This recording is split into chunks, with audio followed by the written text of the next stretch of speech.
kicks off from Montreal, where Alouette fans could not be happier to see their starting QB return to action. The Owls have dropped their past 2 games, but are hoping that Davis Alexander's return lifts them past the Argonauts and also put them into the CFL record books. Toronto, Montreal, coming up.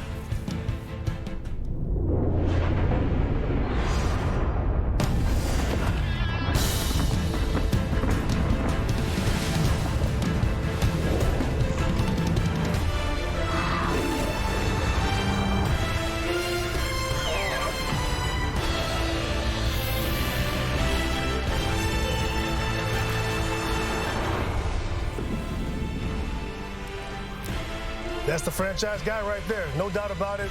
They have liked what they've seen from their quarterback. 7 straight wins going back to last year. Davis Alexander back in the lineup for this high-powered Alouettes offense. Every Batman needs a Robin. Austin Mack is back, and he's got to beat Davis's best friend tonight. They want to have a chance to pull it off tonight. Talking about best friends, how about Enoch's best friend, Wynton McManus? That's not Wynton right there. Sorry about that. Saw somebody with dreads, they thought it was Wynton. But Wynton McManus, a sight to sore eyes. His defense has really struggled, and they need him to make some plays if they want to have opportunity to win this game. Can you believe they did that in your first show back? First show. Thanks a lot, Jamie. Yeah, producer. but it was perfect, wasn't it? Back alongside Enoch Mwamba, Davis Sanchez, and thrilled to have the one and only Milt Stiegel back. Milt, because Enoch took all the time. Yes, of your last segment. Thank you. We are now going to start with you. You know what? We're gonna roll this way on the panel this time. I'm not going to leave him any time either. But my matchup is actually the coaches. Not the head coaches, but the OC head coach, Ryan Dinwiddie, versus Noel Thorpe, the defensive coordinator for Montreal Alouettes. Ryan has to get creative with this offense. They haven't been able to produce much, and it's going to be difficult when you're going against Noel Thorpe, maybe one of the best defensive coordinators this league has ever seen. So that's the matchup I'm looking at. Mine is special teams.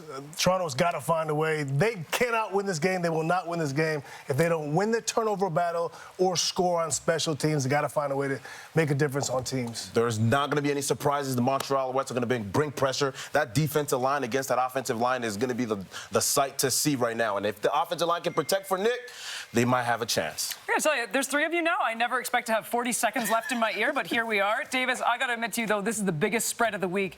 Does this come as a surprise? Obviously, these 2 teams go in opposite directions. It was a shock. It's actually ticking down. It was a 10.5. Now it's moved down under 10. So I think other people as well. Remember, we always say this is pro football. Yep. You know, 10.5 points are really big especially line. in the CFL. Yeah, that's not a lot of respect. Why didn't you ask me about betting, Kate? No, you don't even know what betting is. I don't think you've ever opened a betting app in your life, Drew. Yes, he has. I forced him to look at mine. Really? Yeah. You check out his? If I want to be around him, I have no choice. So. Well, that's nice. That's nice. I make him run hills, and he makes me look at the betting. It's a perfect friendship. It really is. What do we do, Shut up, FanDuel. We got to figure something out, okay? Let's go run. No. Okay. Go. All in. With every heartbeat, every play, my focus is to get the win. All in. Yeah, moving steady. Here to win. Ready. All in. All in. All in. All in. Melanie Gillette of Langley, BC. This is your chance to win big. Thanks to Save on Foods' $1 million touchdown to win. If a kickoff is returned for a touchdown, you could win groceries for a year. If 2 kickoffs are returned for touchdowns in this game, you could also win $1 million. Good luck, Melanie. Let's get you to Montreal and join Dustin Nielsen and Glenn Suter.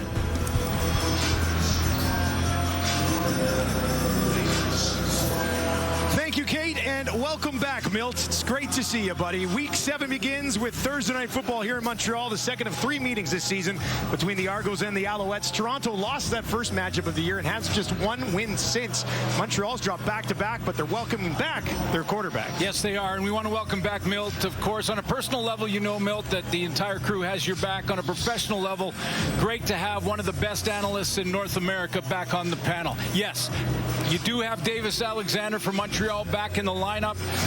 He is 7-0 in his career as a starter. That's messing with record-breaking type numbers to start his CFL career. 8-0 held by Danny McManus is the record. They get him back off the hamstring injury.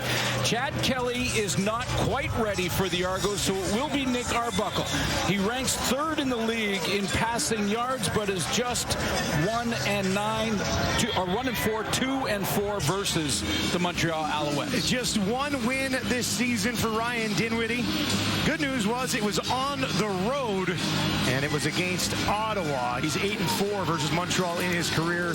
Jason Moss's team started 3-0, but have lost their last 2, 5-1 in their last 6 coming off a bye week. Toronto's won 8 in a row coming off a bye week. Both of these teams coming off a bye week. Something's got to give, and we are underway in Montreal. A high short kick. Janarian Grant far sideline, and he'll take it out just beyond the 40, and that's where we will get our first look at Nick Arbuckle. So I mentioned 1-4 this year and 2-4 against Montreal. That's the bad news for Argo fans. The good news is Nick Arbuckle is tied with Vernon Adams on the explosive plays down the field over 30 yards. He's got a good receiving core that he can get the football to. They are big-time underdogs in this game and should be, but Nick Arbuckle, don't rule him out. All you have to do is think back to the Grey Cup last year. Kind of a good game. Completing almost 72% of his passes so far this year. They'll start on their own 42. Fakes the handoff, turns. Now dumps it back towards his running back, Mac Mahan, who returns to the lineup. And that goes incomplete. Let's take a look at this Toronto offense. Adam Dankwa is playing for Ryan Hunter. More on that as the game goes on. He's playing at that right tackle position. And the backs and receivers, they do get Deontay McMahon back at running back. And boy, do the Argos need a run game to help with a little balance in their offense, help Arbuckle out. Dead last in the league, just 46 yards per game on the ground, and they're going up against the best rushing defense in the league. Arbuckle throwing here, though. From the pocket, in trouble, throws it away before he is taken down. Uguak forcing Arbuckle to move it quickly. There is no infraction for intentional grounding. Toronto number 10 was there. Incomplete pass. Mital was close enough to Arbuckle. It was behind the line of scrimmage, so he was close enough to Arbuckle that there will be no intentional grounding. Haggerty called into duty for the first time this evening. Cloud cover here in Montreal. A couple of downpours earlier in the day. And we are sweaty in the booth. Now this is hammered away. Letcher takes it cleanly at the 26. Picks his way back just short of the 35. And that's where we finally get to see Davis Alexander return to the lineup for the Alouettes. Yeah, when he left, they were 3-0, 75% completion percentage, 5 touchdowns, just the 2 interceptions, and without him, have lost 2 straight. So Montreal and their fans real happy to get their starter back. Now it's a hamstring injury, and they can be a little bit tricky. We'll see about his mobility early in this one. Just 18.5 points per game without him. When he's in the lineup, they average 35. Huge difference. On the run to his right, has a completion on the far side of the field, and that is into the hands of Tyler Sneed to get Montreal started. Yeah, nice little play action, easy half rollout for Davis Alexander just to get started. A little rollout to the right. He's got receiver open in the flat after the play action. Nice way to get started. 15 yards to Tyler Sneed. Already 300 yards on the season coming in this one for Sneed. He's caught 81% of the passes thrown in his direction. Extra protection on the line, and a flag flies beyond the secondary on the handoff to Sean Thomas Erlington. Well, you may have picked up, if you have your volume up loud, you may... Violation, Montreal number 10. 5-yard penalty. Still first down. Well, and the reason for that is that Davis Alexander at the line of scrimmage said kill, kill, kill. That means he's killing the play that was called in the huddle and calling one right on the line of scrimmage. Reset the game clock to read.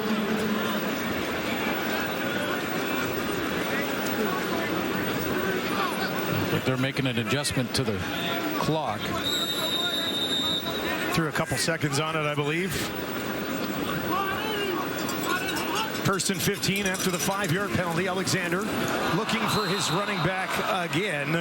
And that one thrown short at the feet of Erlington. Justin Lawrence will be the guy who's got to call out the blitzes up front, make sure everyone up front is blocking where they should be blocking. Pierre-Olivier Lestage will talk about what happened in their last game as this game goes on. They do get Austin Mack back in the lineup. That's a true deep threat for Davis Alexander. They have to look in his direction here on a 2nd and 15. 3 options out to his wide side left. Quickly to the right. High ball, but it's hauled in and held on to. Won't be enough for a first down, but they get Charleston Rambo involved. His 13th catch of the year. Also on the receiving corps, you might have heard it in the pregame show, Tyson Philpott is a late scratch in this game tonight. So Daniel Oladejo will play. He's former Ottawa Red Black. He gets to dress tonight, got the call an hour before kickoff. There's Philpott in street clothes. So questionable coming in this week. Couldn't go after warm-up. Grant and Ungerer await this kick. Zima stands on his own 40, a chance to pin the Argos deep early in this game. Oh, hang up there. Towering kick. And Janarian Grant watches it as it flies out of bounds, and they will mark this at the 12. Arbuckle will get his second crack at it here tonight when we return to Montreal. The 1-win Argos looking to pull off a bit of an upset.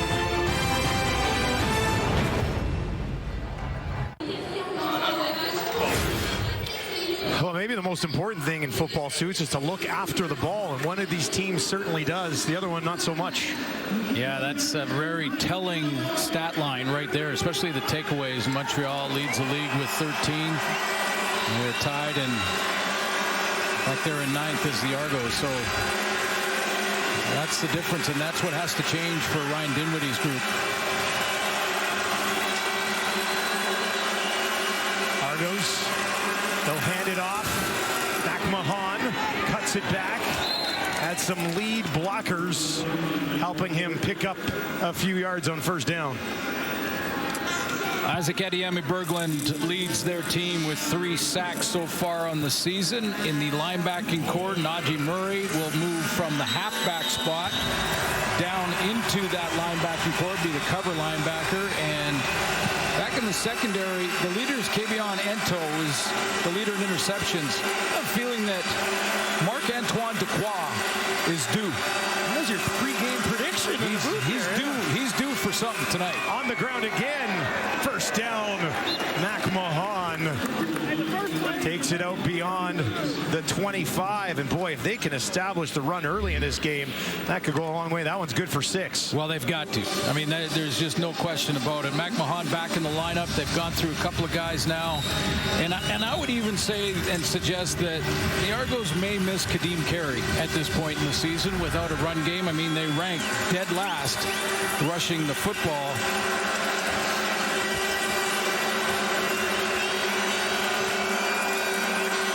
Receivers out to the left for Arbuckle. That's where he looks. Metal takes it, spins away from a tackler, and pushes it ahead.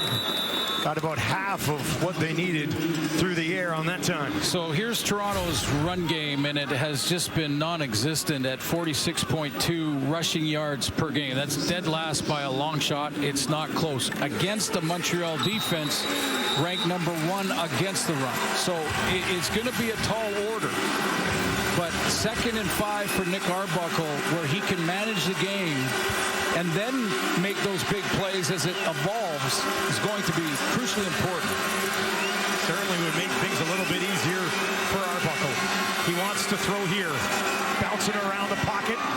He's got a man. It's Ungerer, and that's going to be a first down for Toronto as they give themselves some breathing room on a drive that started at the 12. Yeah, case in point, that if it's 2nd and 10, not 2nd and 5, that crossing route was the only open receiver for Arbuckle. You saw him go through his reads, and that's just a 6-yard gain. Because they had success on first down running it, get a new set. Argos offensively, 6th in the league at 25.6 points per game coming into the week, up to their own 37 here. McMahon clears out in the flat to the left of Arbuckle. They come back around to the right side. Mital has his second catch of the ball game, but it doesn't go anywhere. A lot of what Montreal does defensively, and it can get complicated, I'm going to oversimplify, is they're going to see Darnell Sankey's in here, and they'll drop out defensive linemen. They'll show blitz. And that's why the run game is so important. You see Eddie Berglund, number 91, dropping out of there. He's a defensive end. And if you can catch them in those show looks, dropping defensive linemen, you can get your run game going against this defense. No gain on that pass to Mital. 2nd and 10 for Arbuckle. 4-man rush from the Alouettes. Climbs the pocket, dumps it off. McMahon gets an opportunity on the right side. And I thought Mital was going to come down and block for him, but he didn't need it. He's got a first down, 16 yards. Yeah, you're going to see show blitz again. Marc-Antoine Dequoy is in there looking like he's coming on a safety blitz. And once again, it's a show blitz. Antoine Dequoy drops out of there, as does Darnell Sankey. You're just never sure which 3 or 4 or 5 pass rushers are going to be after quarterback and which are going to drop. But McMahon gets the edge on that show blitz. 30 total yards of offense already in this game for McMahon. Kalen Laybourne in the game now. They'll get it to Mital. Turns it. Crosses midfield before he's gang tackled. But obviously getting Mital heavily involved in the game here early. Yeah, you've done a couple Argo games, so have I. This is the first time I've seen a play like this where it's just almost a tip underneath. That would, I guess, be considered a forward pass to Mital. An outstanding athlete Kevin Mital is. I think we're just scratching the surface on this young man. 5th overall pick in the 2024 draft. Arbuckle was 0 for 2 on the first possession. He's 5 for 5 on this drive. Laybourne remains in the game at running back. Arbuckle takes off, has a ton of room. He's got a first down and a slide close to the 40.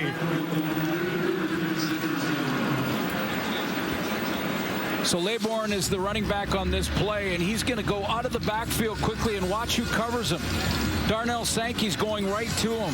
That means that Arbuckle knows there's no middle linebacker. If he can find a running lane, doesn't like what he sees in the first throw, finds a running lane, and away he goes. No middle linebacker because Darnell Sankey was out there in coverage. Now for a team that averages less than 50 yards on the ground per game, they've got 25 already in this one. 6 on the line for the Argos here. Arbuckle in trouble, sidesteps an attacker, and misses on the near side. It was in the direction of Janarian Grant.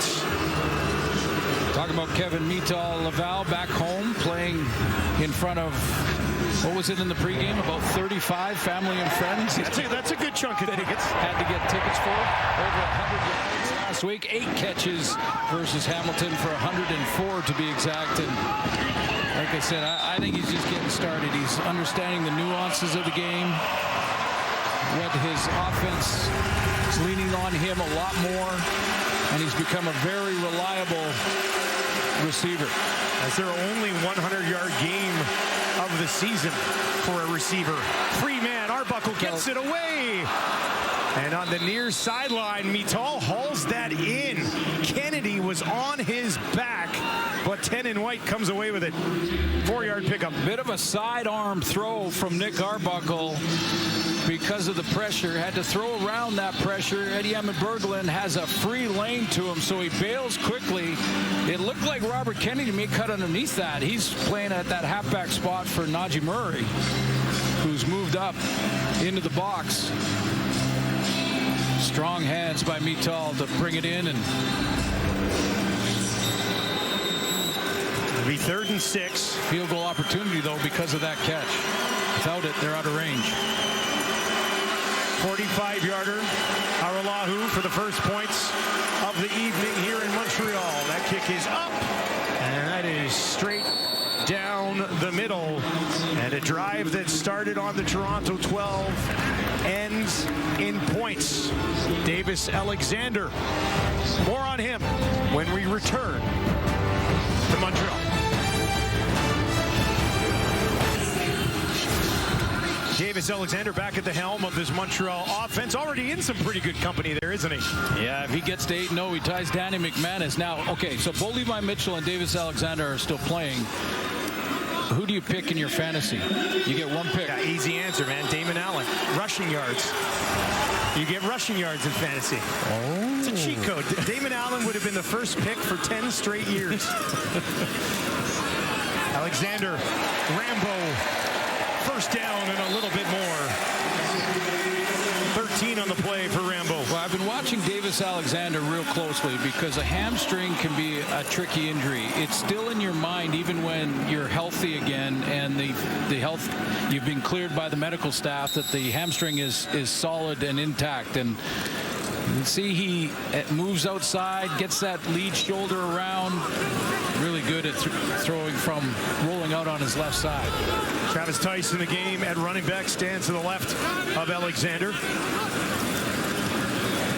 Rambo again, and that's a hot shot that he gets underneath at the Toronto 50.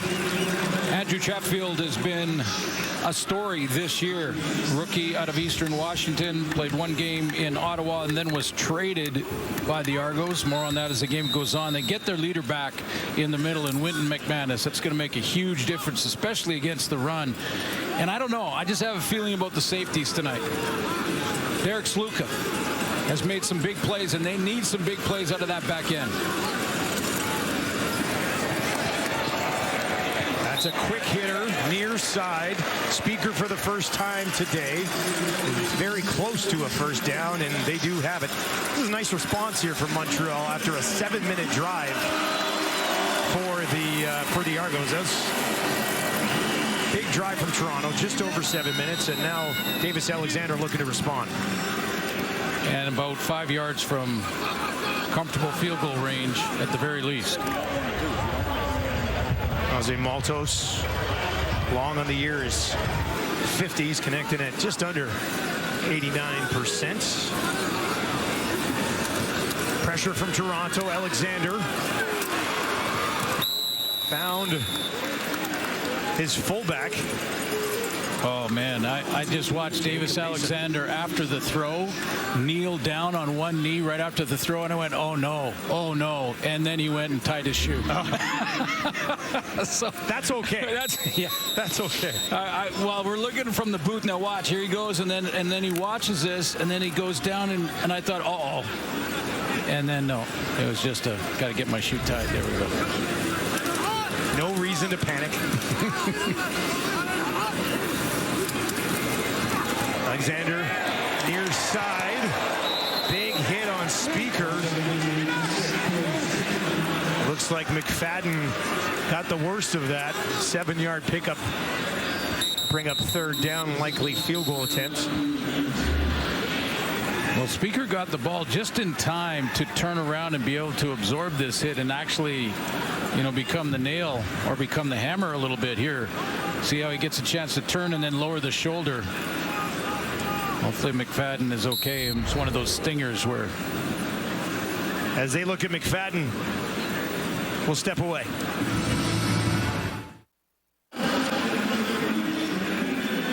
The chef is going undercover to help struggling restaurants. Gordon Ramsay's Secret Service. All new Wednesdays on CTV. Stream next day on Crave.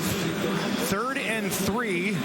And Montreal is going to go for it. They are inside field goal range, but Davis Alexander is going to look to pick up the first down here and keep this drive alive. Looks to his left, throws to his left. Speaker wide open. First down, Montreal inside the 30. I'm surprised in a 3rd and 3 gamble like that the Argos went with a zone defense. And it looked like they may be trying to get the call and maybe weren't sure what defense to play because there's some gaps in that zone, and Davis Alexander is going to find it. I think in a 3rd and 3, you get up right in the face, play press coverage all the way across the line of scrimmage, and don't give any freebies up. First 9 plays of the game from scrimmage from Montreal have been passes. They have yet to run the ball. Tice is in there at running back now. Alexander on the roll to his right. Thought about an end zone shot. Dumps it off. Incomplete at the feet of Cole Speaker. John Edward played that very well, playing in there for McFadden. He has to go out for at least 3 plays. This is the second one, and it'll be to the right of your screen. As he rolls out here, 31 is going to take the flat route and then drop off deep, and that indecision by Davis Alexander was caused by John Edward. Montreal from the Toronto 29. Argos send 5. Alexander hit as he throws. And that is incomplete. Was looking in the direction of Rambo. That's his 4th target of the ball game. But now they will have to settle for a field goal attempt. Yeah, and there's some boxes that you have to check if you're coming back off injury, really in any position, but certainly quarterback. And one of them is that first hit. So Alexander takes his first hit. Seen him rolling out a couple of times. Haven't seen him take off and run with the football in a big way. Just those little rollouts. 37-yard attempt for Maltos to tie this game at 3 late in the first. That's exactly what he will do. That flex on here on a Thursday night in Montreal. We're tied at 3.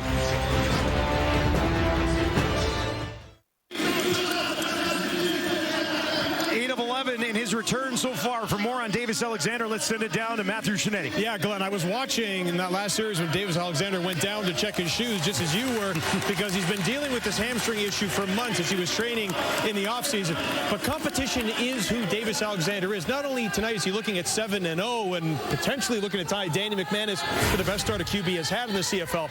But when we asked him this week, other records that he's holding right now, he had no problem telling us that right now he's on a 68-0 winning streak in pickleball in the Al's locker room. The last guy to beat him was Cody Fajardo, but the one he said he was really proud of is a real good relationship with Tyler Snead. He's on a 25-game heater in NHL 25 that he's carrying against his friend in the offense. This guy, as Jason Moss says, just likes to win, guys. So confirmed, Tyler Snead sucks at NHL 25. Okay, wait, no. How do you lose that? Hold on just 1 second. Tyler Snead is a receiver.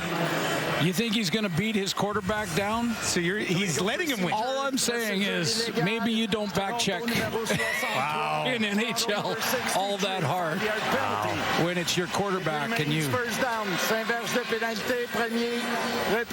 And you know, you lose 25, but maybe you get the ball a little more in practice, and then it translates into a couple catches in the game, and away you go.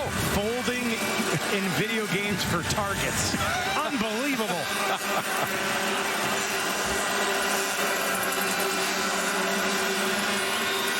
First and 15 for Arbuckle. 3 out to his right. That's where he goes. He's got Brissett. Only be a short pickup. Give him about 8 when it's all said and done. And that'll do it for the opening quarter. Here in Montreal, we are tied at 3 in the second of 3 meetings between these two Eastern rivals.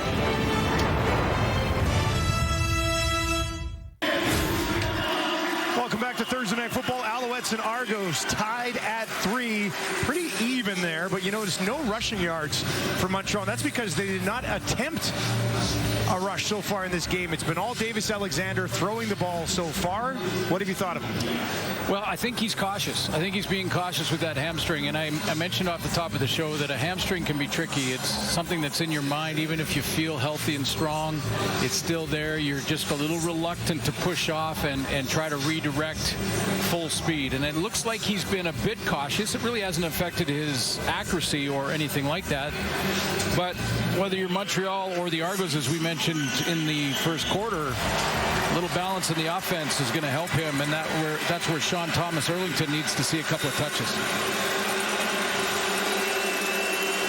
Second quarter begins with a 2nd and 7 for Toronto on their own 43. 3 on the line for the Alouettes defense. That's all they send. Arbuckle taking a peek, dumps it off. McMahon is running back, and he'll be stopped about a yard shy of a first down.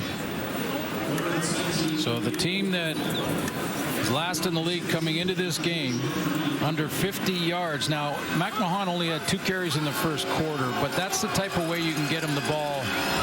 It's going to go down as a completion, be a reception, but still important with that tailback, especially when they're showing blitz and dropping defensive linemen or linebackers in Darnell Sankey, the Montreal defense. 3rd and 1. And now it'll be pushed ahead. Mital, ball pops out. Alouettes say they're on it. Didn't hear a whistle. And we wait for a ruling.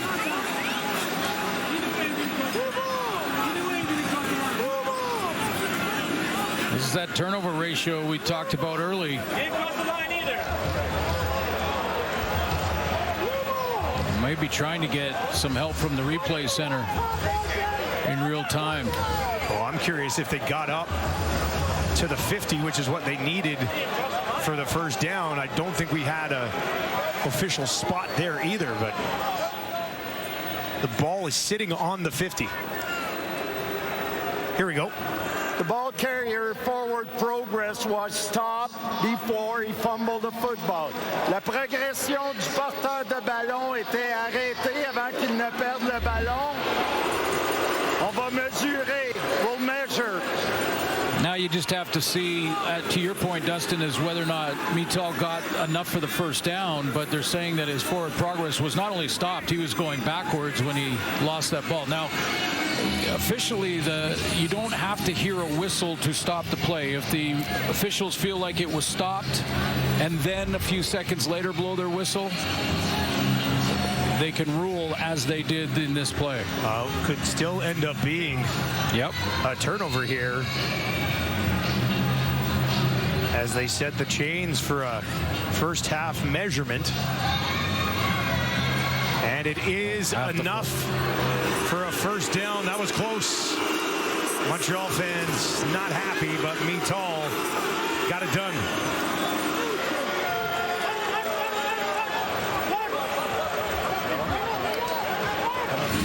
Boy, Davis Alexander wanted that ball in midfield.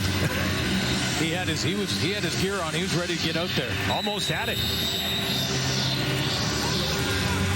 Mital pushed backwards. Forward progress stalling before the ball was stripped out. Had just enough, about half a ball and up. And Toronto, a bit adventurous, but they stay on the field. Brissett near side, got a block, finds midfield before eventually being stopped by Ento and Kennedy. Yeah, I think one of the questions for Ryan Dinwiddie with this offense is, can he be patient on first down like he's been in this game? Those little hitch screens outside, getting Deontay McMahon involved, a little bit of running game mixed in. Right now, the Montreal defense is bailing. I mean, they're basically lining up at the line of scrimmage, and then they're dropping and sending maybe 3, sometimes 4. So getting one of your playmakers out in space, you just really stick with it. Toronto needs 4 more yards here. They'll try to get it on the ground, and they will not. Adeyemi Berglund, the eliminator,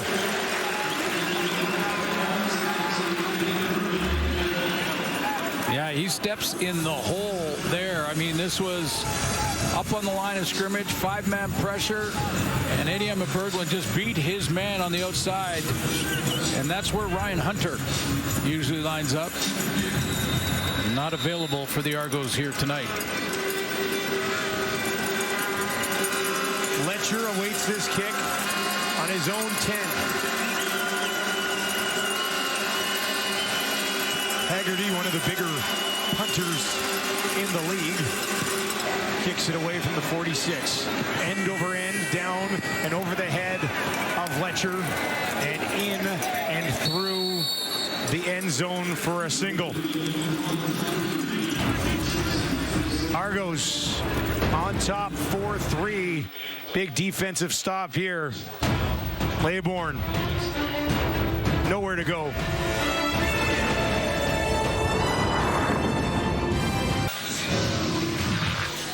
Well, it's safe to say that Sean Thomas Erlington has made the most of his opportunity in Montreal this year, hasn't he? Yeah, big time on pace to just blow away his personal best season at 371 yards. He's already just shy of 250.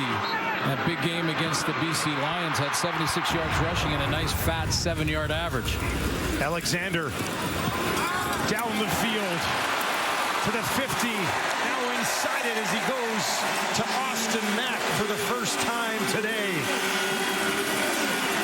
Nice protection up front. Austin Mack showing his great speed down the field and then turning it in.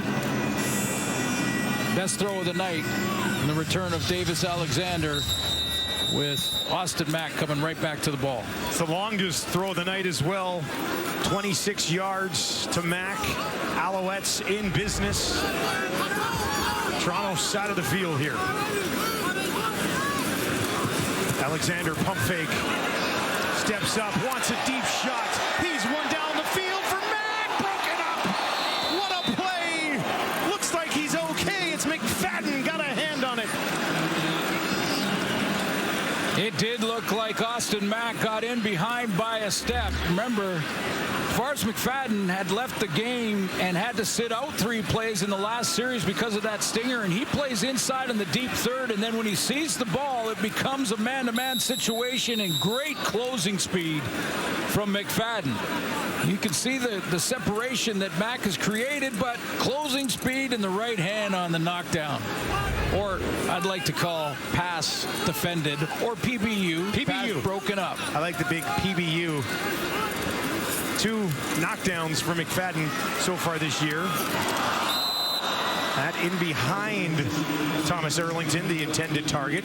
Montreal has still not attempted a run in this football game. It's been 14 passes from Alexander, and that's it. I think Jason Moss said, okay, I got my starting quarterback, and I'm just gonna let's just throw it. Let's just throw it every play. You know what I find really intriguing about this is that Toronto's defense against the run is the worst in the league. Yeah, I think they need to test it, but you do have Wynn McManus back. That makes a difference. It's a long one. 52-yard attempt.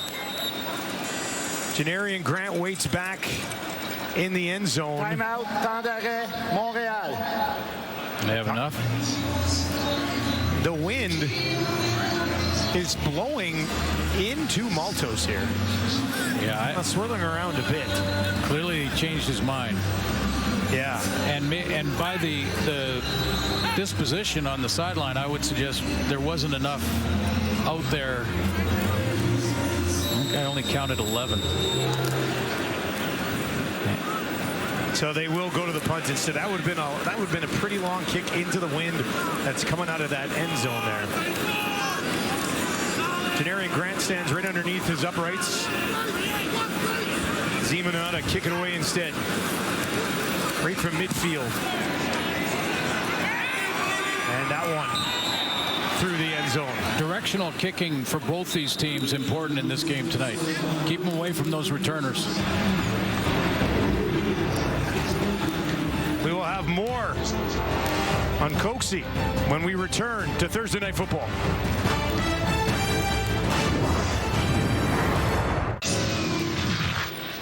Well, very quickly, Damonte Coxie has become a human highlight reel, specifically on the road right here in Montreal. For more on that, let's send it down to Matthew Shinetti. And our stats guru, John Proberg, Dusty, is saying that Damonte Coxie is on pace for 1,400 yards this season. And that, a 1,000-yard season, is literally the one thing he doesn't have.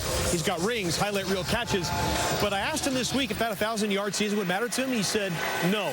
Being a father is what matters to Damonte Coxie. I remember a few years ago when I asked him about his son, Micaiah, and he had a jacket in his locker for his son as a reminder that being a father is so important to him. Now, he has another son, Isaiah.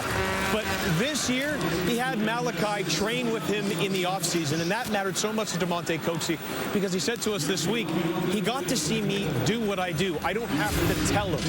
These, my sons, are who I am. And doing what I have to do on the field is everything, guys. Well, they got to be proud of Dad, no doubt about it. And that's his first catch of the night that we just saw, but here's what he's working towards. Well, and he's been targeted on one of those deep balls, the explosions, once in every game and a couple times against Ottawa. And when you know he can go up and get it, why would you not throw it in his direction? This time they go to McMahon, the running back, and that'll be a first down for the Argos.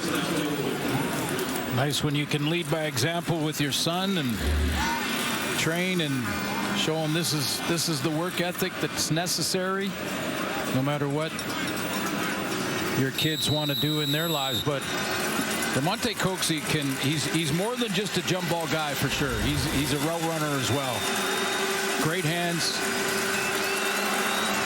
He leads this team in second down catches as well. He's got 10 of them. Yeah, he'll catch that tough one over the middle, and he doesn't mind getting his nose dirty either in the blocking department. Fourth year out of Memphis, breaking a couple of tackles and pushing it ahead again. That's going to be a first down from McMahon. Good idea to go off that left side and Doc Stetter and George Moore and get some blocks up front from left tackle. Little seal, just step out wide so it gets too wide for that defensive end for Montreal. But this is what they wanted from Deontay McMahon, is a guy that can make you miss in the backfield. Great acceleration at the hole. 6 touches in this game, 53 yards for McMahon. 3 through the air, 3 on the ground. Near side, Coxie again. Nice move. Now he cuts it back. And he'll be stopped just short of a first down. But Coxie starting to cook here a little bit. Well, blitz pickup. So Arbuckle knew he had to get out of his hands quickly. Couldn't block them all up front. You see Sutton come off the edge from the secondary. So he's the outlet in Coxie. And then a real nice move to juke the first couple of guys and pick up good yards on first down. Dequoy eventually finishing it off. Arbuckle pushing it ahead. Second and just inches. And that's a first down for the Argos as they march on here midway through the second quarter. Tell you what, I'm not sure who you put money on if you're a gambler, but the spread was around 10 when we kicked off. I think if you're Ryan Dinwiddie right now on the road in Montreal against a team that is really angry because of the way they lost against BC a couple weeks ago, I think you're real happy to be at 4-all with your offense driving and in field goal range. I'd also suggest those who bet the under, if there were any, would be happy with this game so far. Arbuckle to his left. Good play design. All the way down inside the 20. First catch of the day for Tavares Daniels. Real good play action fake here. And this is something that the Montreal defense isn't used to seeing from Nick Arbuckle, is to get him out on the run. It's a fake going one way, so that freezes the D all the way across the line, freezes him. Arbuckle has the edge now. He's got the option to run or pass. He sees that little curl. Good throw against the flow. First catches of the game on this drive for both Coxie and Daniels. Inside the red zone from the Montreal 19. Arbuckle hit as he throws. Has a completion on the floor. It bounced away from him. Mital looked like he had it. Lost it when he hit the ground. There is a flag on the play. Yeah, this was pressure off the bottom of your screen here, excuse me, coming off the bottom of your screen, and it's Wesley Sutton from the secondary. This is back-to-back plays. Oh, sure. Montreal numéro 37, Montreal 37, 5-yard penalty. It remains first down, premier repris. And you see that stumble at the line of scrimmage. That's where he was in the neutral zone with the 5-yard penalty, down over. Arbuckle has started this game 13 of 17, 95 yards. After the penalty, though, work from the Alouettes 14. Arbuckle to his left again, dumps it off just inside the 10, and eventually Brissett will be forced out. They'll mark him just inside the 6. Boy, this is nice scouting by Ryan Dinwiddie and putting together play package. He sees the slants going this way and freezes the defenders again with the McMahon fake right there. Look how committed they were off the edge. That was Kenton Arku who bought full retail that fake. Arbuckle outside, drops it to Brissett. 9 straight completions for Arbuckle.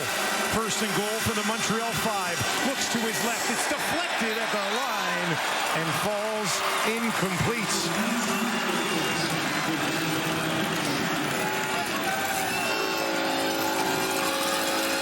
3 or 4 times now, Wesley Sutton from the halfback spot has come down under the secondary and come off the edge. This time he times his jump perfectly. That was the hot route, the blitz beater, and didn't get past, basically just got past the line of scrimmage. The left hand of Sutton forcing Toronto into a second and goal situation. The crowd here in Montreal coming alive. 3 options out to the wide side right for Arbuckle. Looks to the left, throws in that direction. Got it. Touchdown. Argonauts. Coxey's got his 3rd of the season.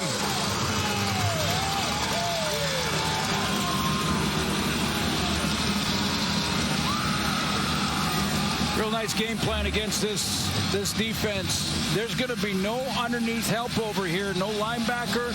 You see Sutton on the blitz again. He's picked up by Tavares Daniels because this time he goes inside. That leaves a one-on-one with Coxey. And a game ball for Sun, possibly. Oh, they got to be happy if they're watching Daddy on Thursday night. 3 catches on that drive, including the touchdown to finish it. 6-yarder. Araulahu puts one through, and the lead is 7 with just over 5 minutes to play in the first half. Arbuckle putting together a pretty nice drive that ends in the hands of DeMonte Coxey.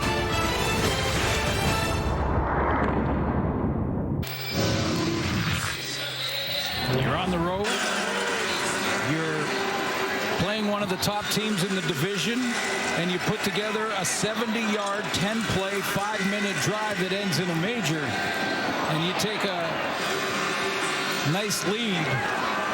I think you got to be happy with the first half performance of the Toronto Argonauts if you're Ryan Dinwiddie, his team. Arbuckle throwing that touchdown pass after his first incompletion in the red zone all season. It was perfect coming into this game. Sutton batted that one down, then right back at Coxey for the touchdown.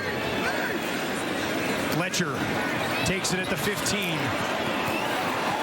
Fletcher stays on his feet just outside the 40, and then he's eventually wrapped up by Darkangelo. You know what I liked about the Arbuckle drive there and the 70 yards and the 10 plays was using play action, the accuracy, staying true to what the defense was giving him and what they were giving him in the first quarter as well. And Ryan Dinwiddie in the play calling being patient with it. You know, those little Coxey plays outside, getting McMahon involved. He's got to be aware if it's a drop 9 or Montreal trailing by 7. another quick completion to Speaker. I keep waiting for them to hand that ball off, but it has not happened yet. Late in the half, Montreal has not attempted to run the ball even once. It's been all Davis Alexander so far. He's closing in on 100 yards. Well, the other thing about that is your offensive line now is in pass pro all game long. And when you don't give them a chance to go out and block somebody and attack, that starts to get tiring. 2nd and 4. They'll clear it out. Alexander, far side, picked off on the far side. It's McFadden. The race is onto the end zone, and he's going to be forced out just inside the 15. Second interception of the season for Tavares McFadden. Careful, play that's going to come from. Intended target was Cole Speaker. Alexander wanted him to basically sell this so that McFadden turns his hips, and then he's going to run the out. But he doesn't sell it. In other words, Speaker, watch him kind of roll this out. And if you're going to just run that out that quickly, ball's got to be on the way a lot sooner. But McFadden just did not bite at all, stayed in his back pedal. I like to say stayed in that chair. That nice back pedal chair he's in, came out of that baby and took it. 38 yards on the return. Now again to Metal. Metal picks his way down inside the 10 as Toronto instantly back in the red zone, 9 yards. Okay, let's watch McFadden here. So here's his chair right here. See, that's his chair. And he's just going to backpedal here. And what you want to do is get him to turn his hips and feel like it's going to be a deep route. He just took 2 easy backpedal steps in that chair and then came out of there flying down that sideline. You're great at drawing chairs. Very impressed. Didn't have a back leg on it, but that's okay. It's a recliner. 2nd and 1 for the Montreal 6. Arbuckle hands it off. McMahon tripped up, but he's got the first down, and they are knocking on the door. Well, this is what they had in Deontay McMahon when they decided that Kadeem Carey, 1,000-yard running back, was expendable. We've hit 3 minutes in Montreal. Toronto on top.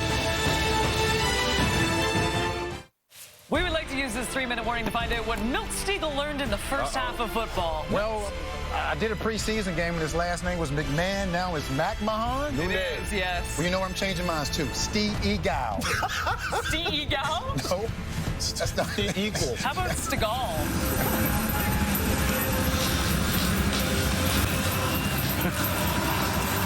Yeah, the McMahon thing blows my mind, too. But we've gotten used to it. He stands in there behind Arbuckle. They give it to him. McMahon, end zone touchdown, Argos. His first of the season. And Toronto in control late in the half. Well, it's as important as getting the turnovers as getting the points off them, and the Argos don't waste much time. McMahon with a couple of runs. This one a real deep handoff to allow him to pick his hole. Decided to go right off the edge and hit it full speed against Najee Murray.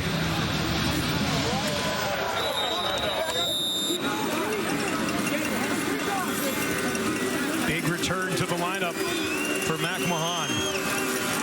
Haralahu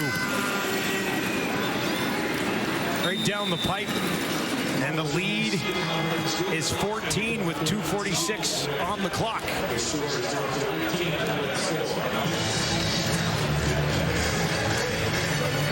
Big set down on the goal line, so you have extra offensive linemen in the game, and they're basically just going to block off to the left side, basic slide, call it slide protection or blocking with a slide look, and just big on the line of scrimmage, and then you need one block from your receiver, and that's Tavares Daniels, and he holds off that defender just long enough. And that was Sean Oakman. DeVaris Daniels was messing with. That's a big boy.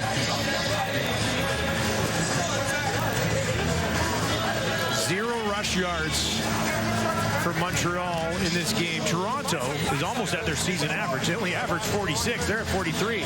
But Montreal, Suits, what do we make of this? They have not attempted a rush yet in this game against the team that allows the most rush yards per game in the Argos defense. It's a bit of a head scratcher, quite honest. I know they're excited about getting Davis Alexander back, but especially with the play of Sean Thomas Erlington of late. Go back to that BC game we showed you. He has almost 100 yards by himself. Some real great second effort runs, too, in that game. Got his whole team fired up. So it is a bit of a head scratcher. And the play action is going to stop mattering to the Argo defense. Tice on the return. Got a little bit of space. Pushes it out beyond the 45. Lots of time to work here for the Alouettes and Davis Alexander to salvage this opening half. You know what I mean? Like, they've been running a lot of play action, and the RPO kind of looks, get Alexander outside. And, you know, he had some success in the first quarter doing it, but sooner or later, the Argo defense just says, well, they're not running the ball, so don't even worry about that fake. Play the quarterback, play your receivers, drop in your coverage. McFadden did that very well in the last series.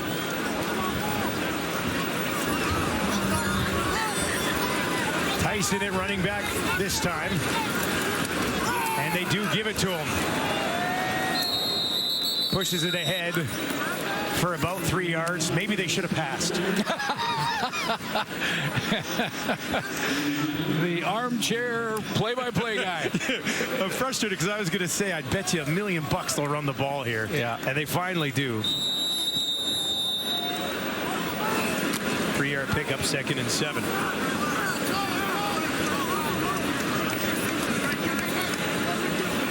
Four receivers to the left this time for Alexander. Looks over the middle, escapes the pocket, has some room to run, and he's going to take off. Wants the first down, and he's got it. A lunge ahead will do the trick. And Davis Alexander bouncing back up. Well, I was checking him getting up, and it looked a little bit slow, but that's the first time he's really had to be under duress running away from a tackler. He is heading to the sideline. Oh, boy. I thought he got up a little slow. That's short yardage. Caleb Evans. It's a package they into just the game. Looks like a package. It's a 1st and 10, yeah. They find Tice with it. Tice will push it ahead, and it works. That's there you go. 8 yards on the ground there for Travis Tice. I wonder with after that first run by Davis Alexander, if that was designed for him to come out and just make sure he rested and didn't push it. That was a 1st and 10, and he did get the first down. I thought he might have been just a bit short, but he did get it. Back into the huddle now for Alexander. Needs 2 more to keep this drive alive. Just under 2 minutes to play. Opening half in Montreal. Tice again. He's got the first down and more. Eventually thrown down by Parrish. He's got him inside the 40.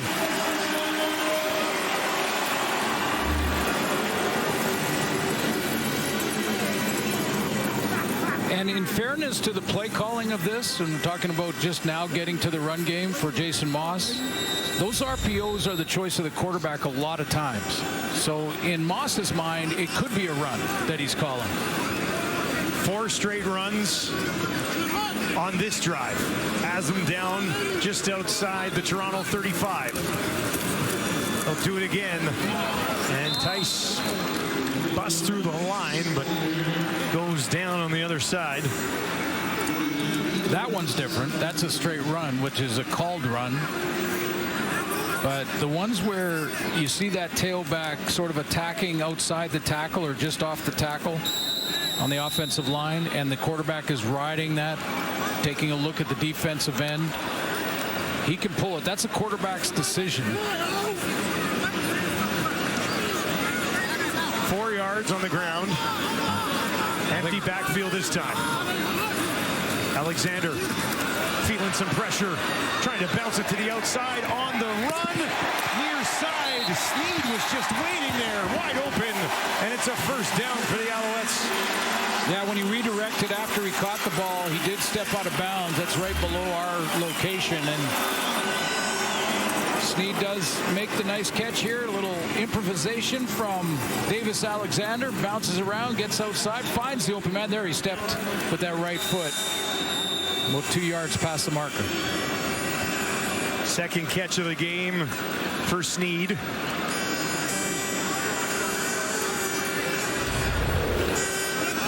Sean Thomas Erlington back into the game at running back. And he gets it here. Takes it down on the edge of the red zone with just over 50 seconds on the clock. That's his first carry of the ball game. I'd say this is the best drive that Montreal has had so far in this game. And they've added their tailbacks into the mix.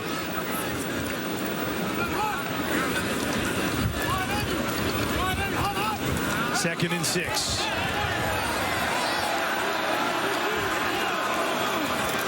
Alexander, pocket collapsing again on the run to his right, stumbles, can't find anybody and has to throw it incomplete. Chatfield was all over him.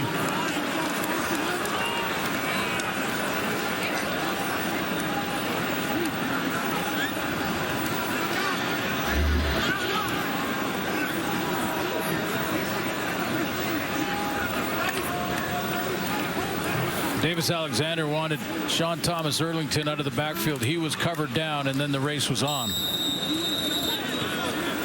28-yard attempt from Maltos. Hit from 37 earlier. This to make it an 11-point game. And he's good. He's been good most of the season. And he gets the job done again. How good does that look? Yeah, there he is. Milt Stiegel back. Kate and the guys coming up at the half. Lots to discuss with the Argos in the lead, and then that panel early flight tomorrow. That's going to be out to Winnipeg. That's going to be a game. Calgary game in Winnipeg. I'm reading a lot of the social media. The #1 ranked Calgary Stampeders heading to Winnipeg. Haven't heard that in a few years. A lot of people are ranking Calgary #1 right now, and they've earned it so far. Arbuckle, deep shot near sideline. Coxie wide open, and he misses the ball. That would have been 6 for sure, and he just put it over his head. Oh, he had him. Coxie was in behind coverage. I believe it was Deontay Ruffin. Now, this is a couple of times that there's been no hesitation from Arbuckle to go out to 86. They're looking at this one-on-one matchup, and Coxie he was like, gotta be kidding. Can't get more open than that. Slants, little hooks, slants, and then the go route, and it was there. Arbuckle just missed him. 2nd and 10 now from the Toronto 40. Arbuckle in trouble, and he'll be taken down. Adeyemi Berglund gets there, his 4th sack of the season. Well, we've shown you this blitz from the Montreal defense a few times. That's Wesley Sutton coming here. Adeyemi Berglund's coming on the other side. The offensive line is in a bit of a bind. They see the halfback again, and he's stepping up in the line, but this time he's just covering. He didn't go on the blitz. He's just covering a guy close and me tall. So it's a bit tricky for the offensive line to be able to figure out, is it Sutton again on the blitz, and we should slide to the left, or should we just slide normally to the right and take care of the defensive end and Adeyemi Berglund, and they guess wrong. Team leading 4th quarterback sack of the year for Amy Berglund. And as the clock ticks down, Arbuckle will just take a knee in Toronto. Maybe not happy with that miss to Coxie, but they have to be happy with an 18-7 lead right now. Oh, absolutely. All the talk about Davis Alexander, and it's been Arbuckle with a 7-minute drive in the first quarter, a 5-minute drive, 10 plays and 70 yards in the second quarter. Points off of turnovers from the interception from McFadden, and Coxie's getting it done on that left side. 3 catches in the first half for Coxie, one of them for a touchdown. Could have been a monstrous half had he been able to get his hands on that deep shot from Arbuckle. Devontae Coxie standing by with Matthew Shinetti. I just saw you, Coxie, going back and forth with Nick Arbuckle. That seemed really close in that deep shot, but overall, how happy are you with the offensive performance in that first half? We got to do better. We had some good things going, but we got to do better. We left a lot of plays on that, just like that last play on me. I got to dig a little deeper for Nick on that one. So offense been doing good. Shout out to O-line, man. O-line been blocking up today, you know, and we've been doing good, so we're just trying to keep executing. I talked about your love for your boys, Malachi and Isaiah. You have any message for them after that touchdown? See y'all when I get home, man. I see y'all when I get home. Dad, I miss you. Appreciate this. Appreciate it, too. All right, Kate. Well, the Argos had an opportunity to open it up, but it's still 11 up. Back to you.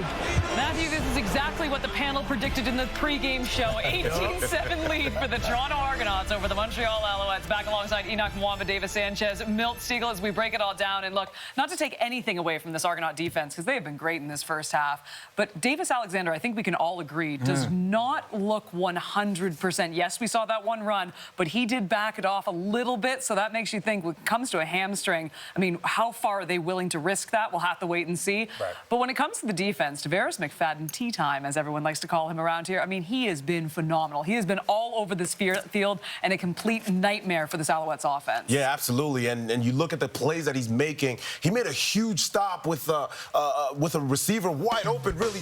But Davis Sanchez, the DB in the crew, was talking about how difficult of a play that really is. You got to mention the fact that when McManus was right there putting pressure on Davis Alexander, but right there, the amount of body control that you have to have when you're turning your head around and still being able to find the ball and not slow down is a huge play. Looking back and running is hard to keep your balance. That's huge play. And if he doesn't put his hand on that ball, that's a touchdown for Austin Macken. And you look at this play right here. He's made a few of these plays last couple of years as well.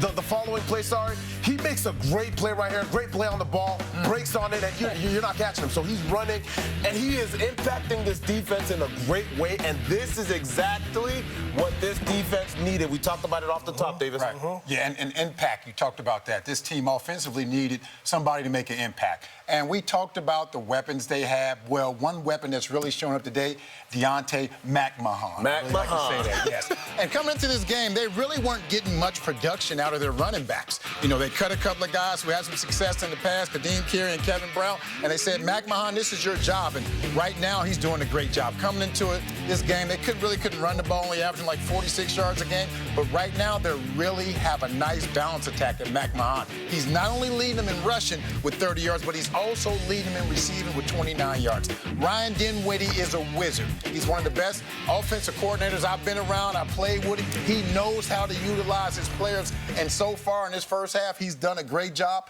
and you can see what they've gotten out of it. Yeah, I was looking earlier. I thought Matt Arbuckle did a really good job getting the ball out quick. And one thing about cover zero, we talked about it a bit during the thing, it's the receiver knows on the touchdown, the Coxie touchdown, the receiver knows he's running slant. The DB knows that everybody's coming, and it's a race to a spot. Right. And if the receiver, it's a tie, the receiver is going to win. And right here, here's a great example. Here's the touchdown to Coxie. They knew it was cover zero. Deontay Ruffin knew it was cover zero. Coxie knew, Ruffin knew. And look at the spot. Here it should be highlighted here. See that spot right there? Look, he knows, Ruffin knows his lane, he knows it's cover zero, he knows it's coming out, but it's a race to that spot. If Coxie and him get to the same time, Coxie's gonna win because Ruffin can't go through his body. It's a race. Coxie's big body gets there. The last part of that, of course, is you got to have an absolute dime from Nick Arbuckle. Let's give Arbuckle credit. Early on, getting the ball out quick, moving that offense, and I thought he did an excellent job.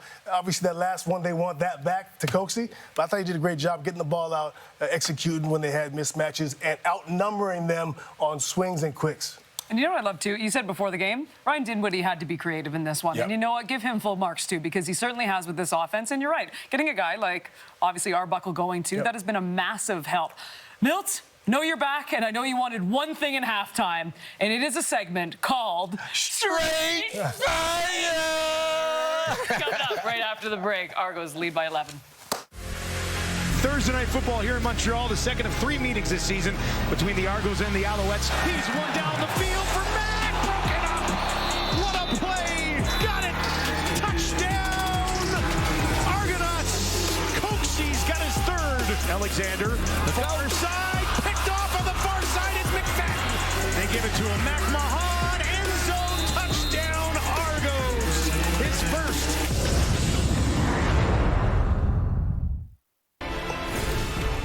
Of your Week 7 schedule, I don't know if you have heard, but the panel is going on the road for Friday Night Football. The Stampeders taking on the Blue Bombers. I heard that we may be able to get in that plane, by the way. That's what I heard, too. If I keep Who's driving? That's the question. Obviously, I'm driving. Did you talk to Wade Miller about it? I'm going to wait. If you're listening right now, then we need to have a chat tomorrow before the game. On Saturday, Rough Riders and Lions. Then it all wraps up on Sunday with the Tiger Cats taking on the Ottawa Red Blacks. As promised before the commercial break, it is time for one of our favorite segments on the CFL on TSN. We like to call it Straight Fire. I'm going to kick things off with the ladies here. Steel City Tigers flag football last seconds of the game. My goodness, Brie Lott makes the grab, goes underneath the defender. Oh, she goes underneath 2 defenders. Watch this. That was the game winner at Ron Joyce Stadium in Hamilton, Ontario. Gentlemen, that is what we call Straight Fire! Well, let's go to BC U10 flag football and Charlie Gosselin for the victory. Rise Elks. Look at this. Give another one. And he takes it to the house and they win a provisional title. The Elks beat the Victoria Lions. Kay, did you hear that? I did. The Elks beat the Lions, and that is what? Straight Fire! History. 6-6 over here in Alberta, Edmonton. You got offensive lineman Brodus Modis with the touchdown. A thick 6, which is straight fire, but that dance is also straight fire. Oh, give it to me. Oh, I love that, big fella. We see you. We got 13-year-old Blake Hyder coming up here. Watch this. You watch the cut back here. Going left, now sees the open field, brings it back, and you know what? On this play right here, Blake actually got tackled. So you can slow Blake down, but I'll tell you what, the very next play, Blake scores. You can slow Blake down, but you can't stop him. This right here. Are you related to Blake? Ladies and gentlemen, I feel like you really went on fire. I'm sweating. Milton, you missed Straight Fire? I did. I missed it. All right. My blood pressure getting up from that segment. I was going to say, do we have enough time to talk about Davis Alexander? No, we got 15 seconds. 15 seconds? Oh, man. He looks, I love having you back, he looks a little hobbled. He's limping a little bit. He is limping a little bit. Run the ball. Yeah. Run the ball, Jason Moss. You want to talk about Blake a little bit more? I see you, Blake. Second half of football coming up right now. The Toronto Argonauts putting on a bit of a clinic. Up 18-7. We will get you back to Percival Molson Stadium for second half action right after this.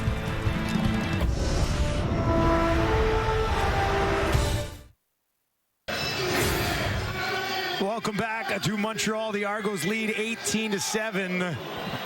Starting quarterback for Montreal, Davis Alexander, stands by just a few moments ago, and he chatted with Matthew Shinetti. Davis, how important was it to get the run game going before the end of the half? Yeah, I mean, we've had some RPOs. I've been pulling it every time. We got to get our run game involved, got to get our big boys involved, and run the ball well.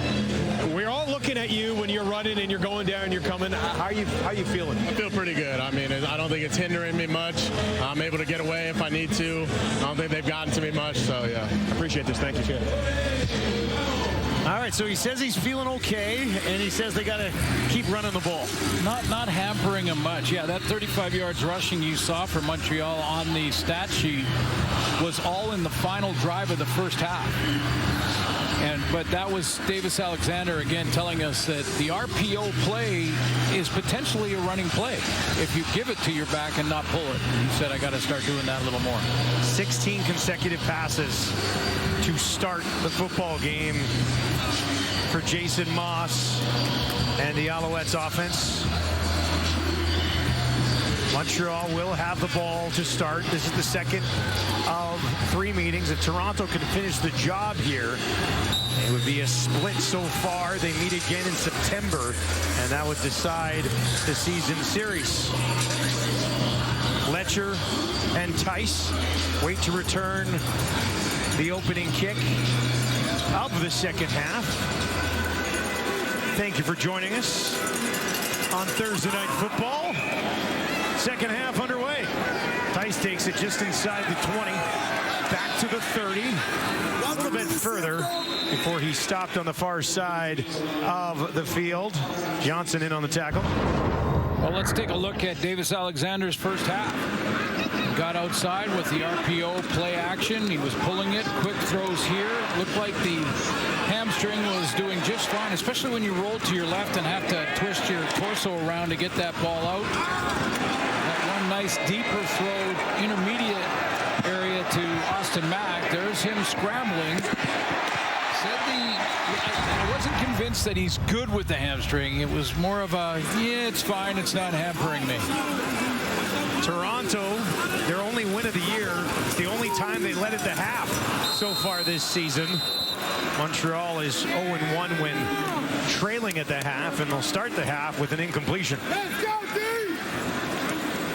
Yeah, low snap just kind of threw all of the timing and still should have been caught. Tyler Snead, just 2 catches on 2 targets in the first half. Guilty of the drop there. So 2nd and 10 from the Montreal 33. Alexander down the middle, and that is in behind Snead as he was looking for him once again, working in front of Mark Milton in that secondary for Toronto. Yeah, in front of him, but Wynton McManus had dropped underneath that throw, and I think that was a deliberate incompletion, or it was going the other way. Quietly making a difference here in this one tonight in the first half to get their leader back in Wynton McManus. McManus with a tackle in his return in the first half. Zima, as the wind picks up a bit here in Montreal. Low driving kick. Janarian Grant watches it bounce out of bounds just outside the Toronto 20. Here's Nick Arbuckle's first half. I thought it was an excellent first half for Arbuckle, and understanding what Montreal was trying to do defensively. Did get off and run a couple of times, but you know, the timing and getting the second quarter and getting McMahon involved and Coxie, and had they hit the deep one, you know, it's a 3-score game. Just missed with Coxie late in the half, wide open down the field, and just missed him. I love how Coxie in the interview with Matthew on the sideline said, yeah, I got to dig a little bit more. Not putting it on his quarterback, just saying, I got to dig a little bit more for that one for Arbuckle. Montreal as a team allowing just 22 points per game so far this year. That's the 2nd best in the league. They have 18 hung on them in the first half. Ungerer hauls it in. That's his 2nd catch of the evening. Well, just really like the choices here, and you know, the innovation from Ryan Dinwiddie. He's got a flat receiver and one on a deep out that you'll see to the right of your screen as it develops. And you're moving the launch point around. Little fake to the underneath. That holds Enyama Berglund. Now you see the flat route in McMahon, and he's got a choice between the two, so he takes the deeper one. Went for 19 yards. Now they'll clear things out for Arbuckle. Finds his running back. McMahon turns, takes a look, finds a little bit of space, and is tripped up just outside the 50. It was Oakman who got over there and got a hand on him. This is a guy that we haven't mentioned all game long in Tyrese Beverette, and I don't remember doing an Alouettes game where we hadn't talked about him at length in the first half because he's making plays and around the ball. I don't think it's because he's not playing well. It's just that right now Arbuckle is keeping them guessing. He's got 4 tackles so far tonight. Had an interception in week 1 against the Argos. Arbuckle, far side. Mital around one man. And he's got a first down and takes the ball onto Toronto's side of the field. Yeah, this is basically where Mital here, watch him go outside. Now, how does Beverette get involved there other than to hustle and try and get involved to help get him out of bounds? And there he is, showing up on your screen. I mean, he's still going sideline to sideline, but Arbuckle's keeping it away from those linebackers.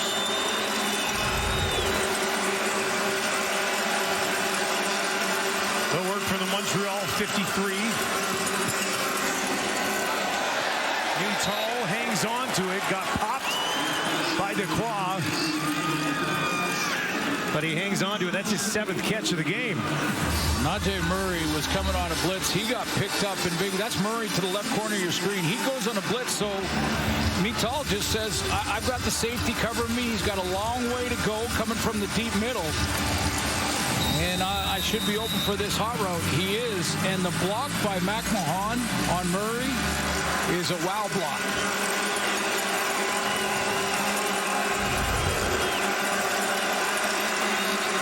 Got 4 on the play. They'll need 6 more. Arbuckle near sideline. And he drops it in there neatly for Coxie. And the Argos march on. Let's go one more time back to that block. It's actually not McMahon, but Laybourne right here. He's going to see the blitz is coming. And it's coming from Najee Murray. Watch him pick him up. Well, you're going to lose him to the right of your screen, but he keeps driving. You'll see him in a second. And there he goes, right past the bottom of your screen. Still blocking. That was about a 30-yard block.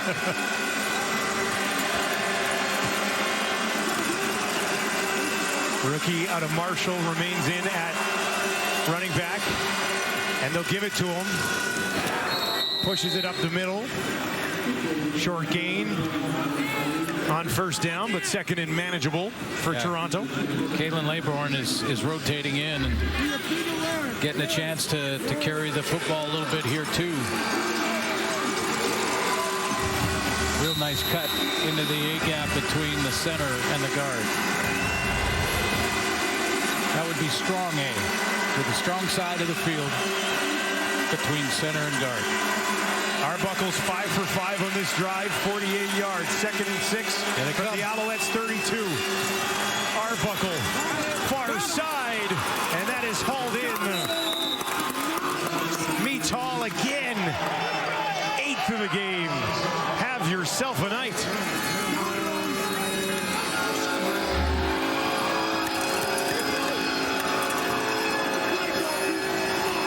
Combination routes on the outside. Look at the strength when you try to jam them. That was Antoine Dequoy coming up to try and jam him. He thought it was offensive pass interference. Kind of got bulldozed there, and it looks like it's going to be challenged from Jason Moss. He signaled immediately.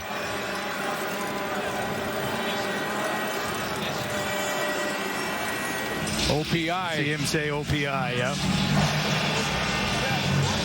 So that's what they'll be looking at, an offensive pass interference.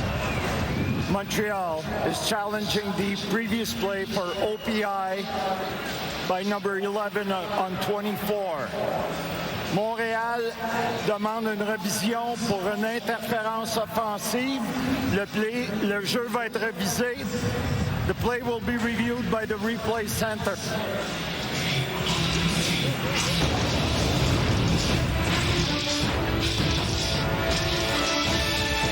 There's a look at it. Replay center goes to work. Here's Mital. There's Antoine Dequoy. Is it enough? Definitely past 5 yards, but is it enough? Or just a collision? A Upon review by the replay center, there was no infraction for offensive pass interference. Montreal will be charged a timeout. They're now out of timeout and out of challenge. Après révision, il n'y avait pas d'infraction pour une interférence offensive. Montréal perd un temps d'arrêt et ne peut plus aller en demande de révision.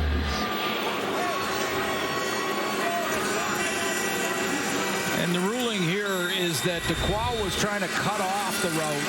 They collided. It wasn't offensive pass interference. He was just running his route. 1st and 10.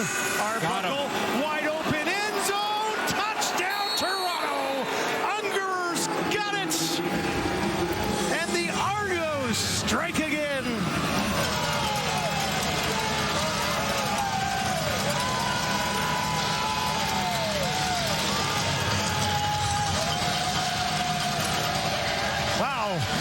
At halftime, Davis Sanchez, the corner and defensive back in the group, was talking about the slant and how to get to a spot when you're running the slant, and it's a race between DB and receiver. Coxie won the race in the first half. That was the fake the slant and go deep route, which is the progression from running slants in the first half. Araulahu smoothed it through. And the Toronto Argonauts in full control, leading 25-7 on the road.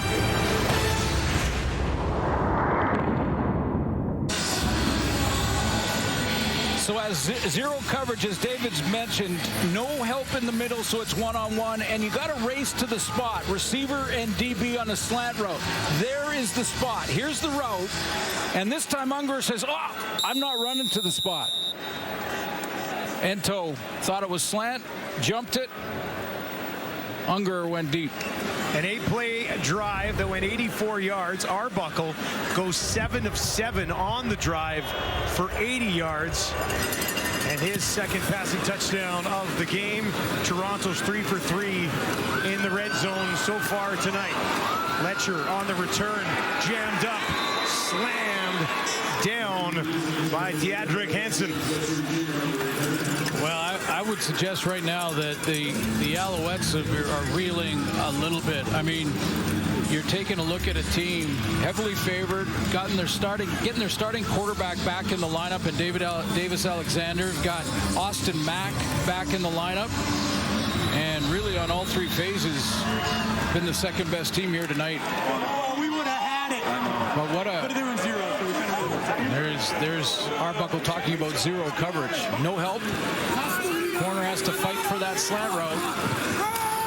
Unger said, yeah. Coxie set it up on the other side against Ruffin. And then that was Unger up against Ento. Either way, though, both teams. I don't know, how surprised are you, partner? I'm stunned. Yeah. I'm stunned by this. The Argos, I mean, they desperately needed this ball game. Both teams coming in off a bye. Toronto had won 8 in a row off of a bye, and they looked like the team that took better advantage of it. Lanier left the field after making that last tackle. 2nd and 8. Alexander hammered as he throws. Oh, and a big hit at the other end of the play as well as Darius Bratton upends Cole Speaker. That is a nice hit on the outside. You know, I'm not completely surprised that Montreal has a little rust with their starter after missing 3 weeks of action with the hamstring injury. That's a big hit.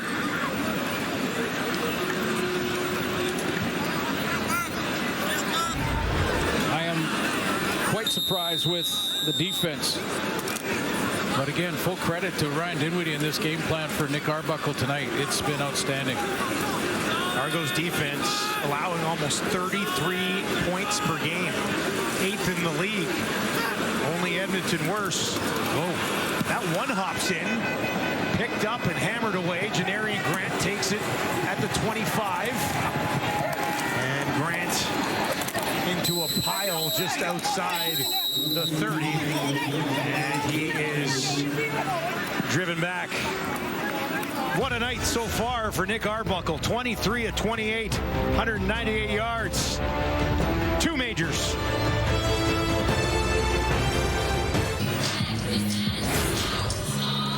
Toronto obviously missing Ryan Hunter tonight. More changes up front on the offensive line as well. Let's send it down to Matthew Shinetti. Yeah, Dustin. Aneem Dankwa, who was in for Ryan Hunter originally, is out with a leg injury, so John Boss is now in at right tackle. And this has been an issue for the Argos all week coming off of the bye, because the first day back from the bye, Ryan Hunter was riding a scooter in downtown Toronto, turned a corner and got hit by a car. Apparently, the driver didn't see Ryan Hunter. I find that very hard to believe.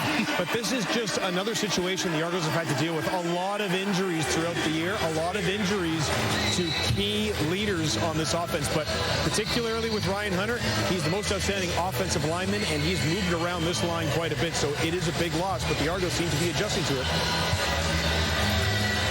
John Boss, third-round pick out of the University of Calgary in the 2024 draft. In there at right tackle. 4 receivers, wide side right for Arbuckle. That's where he's going to roll. That's where he throws. Virgin Mayala, who's not been targeted yet tonight, can't get to that one. Well, I'm not surprised that, Aneem Dankwa has had some issues in the first half. I mean, a couple of times, take a look at Isaac Ademi Berglund that beat him inside a few times, and you don't know the blocking scheme that's called in the huddle, but it looked like he was struggling, and now that's from Matthew that he's been injured, and now it's John Boss. So 25 points on the board though offensively. Arbuckle in trouble, and he just tosses it towards his running back.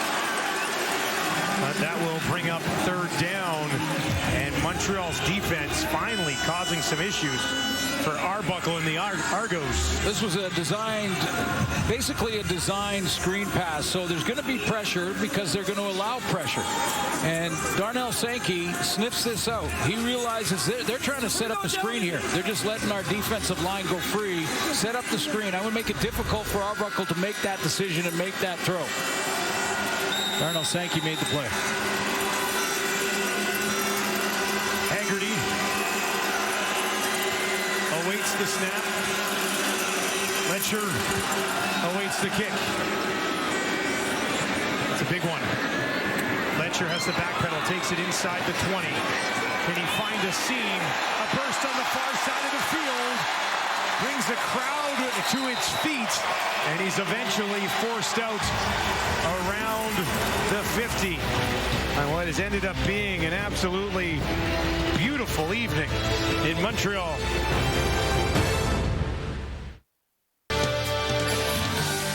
The 153rd Open at Royal Portrush continues tomorrow with second-round action. I believe it's a 5-way tie at the top, including Matty Fitzpatrick and Scotty Scheffler lurking just one shot back. Long way to go at that major. Long way to go here as well, but the Argos are in the driver's seat. Alexander, far side of the field, has his fullback, Dallaire. It's his 6th catch of the season.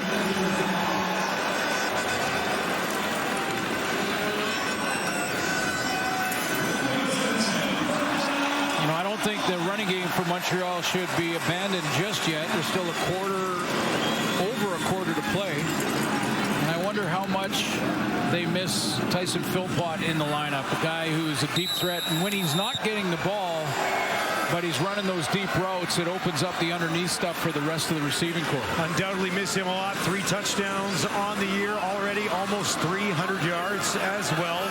It worked from the Argo 50. Quickly this time to Letcher. And that's his first catch of the game. Takes him down to the 45, 5-yard pickup. Well, it's almost must score here to get back, try to crawl back in this game, although they know how quickly it can turn when you think back to that BC game. Montreal had pretty much control of that one from start to finish and then lost in the final few seconds. Alexander wanting to throw again. And he duns one in there to Austin Mack. Yeah, Austin Mack got to get familiar with Wynton McManus. You know, Wynton McManus, when we talk about leadership quite often and don't really get into it, but here's an analogy that might help. You know when you're kids and you've got kids and you know what it's like and it's a thunderstorm, lightning outside, and your kids are looking straight at dad to see if he's worried. And I am. No, you're supposed to not be worried. Sorry. Okay, so you're not worried, so they're calm. That's what happens when you get your leader back. Sometimes it's going sideways and everybody's looking at that guy going, are you worried? And if he doesn't look worried, you're okay. Meanwhile, the Nielsen family's hiding in the basement. Alexander rolls to his left, dumps it off. Thomas Erlington's got it. And that's going to be another first down as Montreal puts together a drive late in the third quarter. And Wynton McManus getting up a little late, but he makes the tackle on that. Must have hurt us. Dad saying, not only am I going to be the rock here, so if anything goes sideways, he overran it a little bit, then cut back and was the first to get in on the tackle, and then he's been working on a knee at 2, I believe. And I think he's just taken a knee. Now he's bounced back up, but he is walking off, now jogging off. Huge part of this defense. How about the 4 pick sixes since 2022?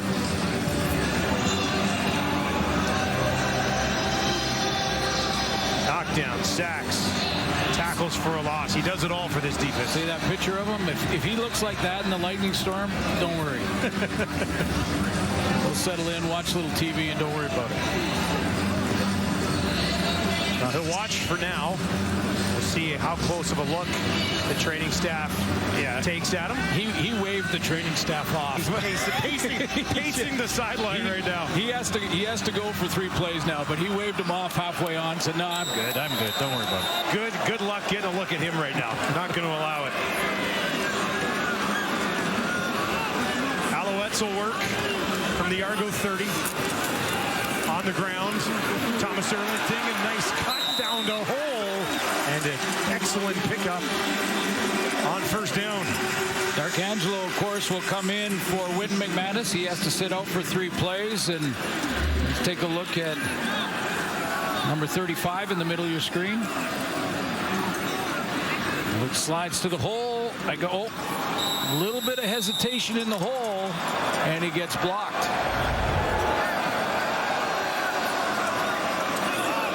Extra protection brought in this time. Alexander dumps it off, and that will be a first down as he found Rambo, who was involved heavily early in the game, but it has been quiet since. Now I like this 2-play combination from Jason Moss to run to Thomas Erlington on the first down. You saw D'Arcangelo jump and be hesitant in the hole. This time they fake it up the middle. D'Arcangelo jumps in the hole, and they dump it off inside of Rambo. Second trip to the red zone tonight for the Alouettes. Had to settle for a field goal on their first visit. I think that was enough plays for McManus. He went back out, wanted to be back in there, and was told that was only 2. Sneaky boy. They stopped him with a smile on his face there. Worth a try. Yeah, why not? Worth a try.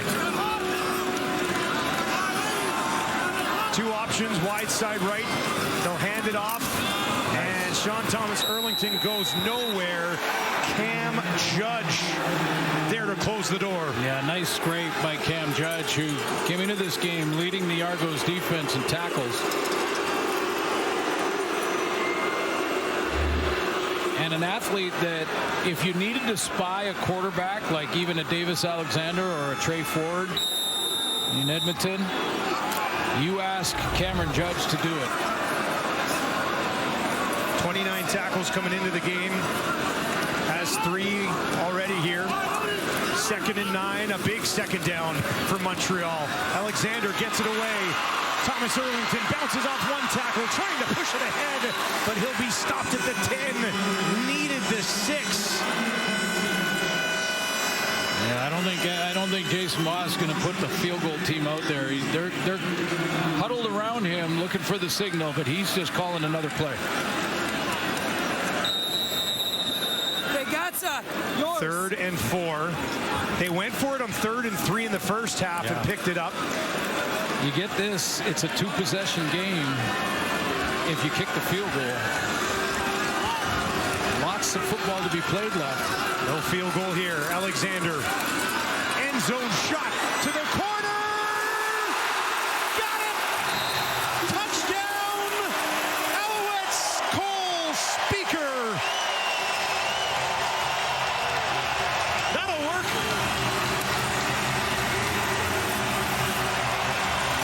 Gutsy call by the coach. Pays off with an absolute beautiful throw from Davis Alexander. That accuracy that we were used to in the 3-0 start, it's back. He teardrops this one over the defenders, right in the corner of the end zone to Speaker. That's why you let him win at NHL video games. I think it was Snead that he beat. Okay. But it looks like he probably beat Speaker as well. And the Alouettes, at the end of the 3rd quarter, have life.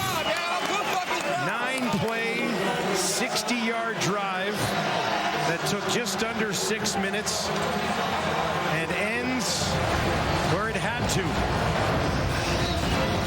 for a touchdown. 2nd of the year for Speaker.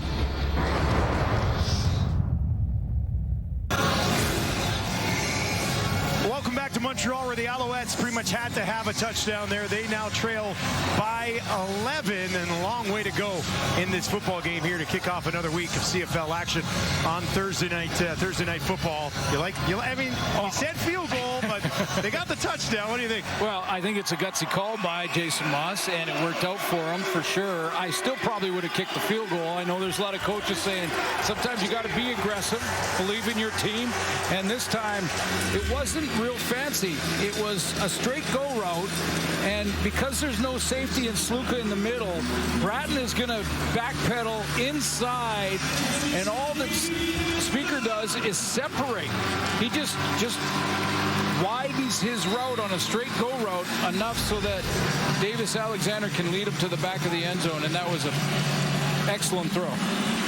Alexander on that drive, 7 of 7, 52 yards, and the touchdown, his first of the night. Janarian Grant stopped immediately.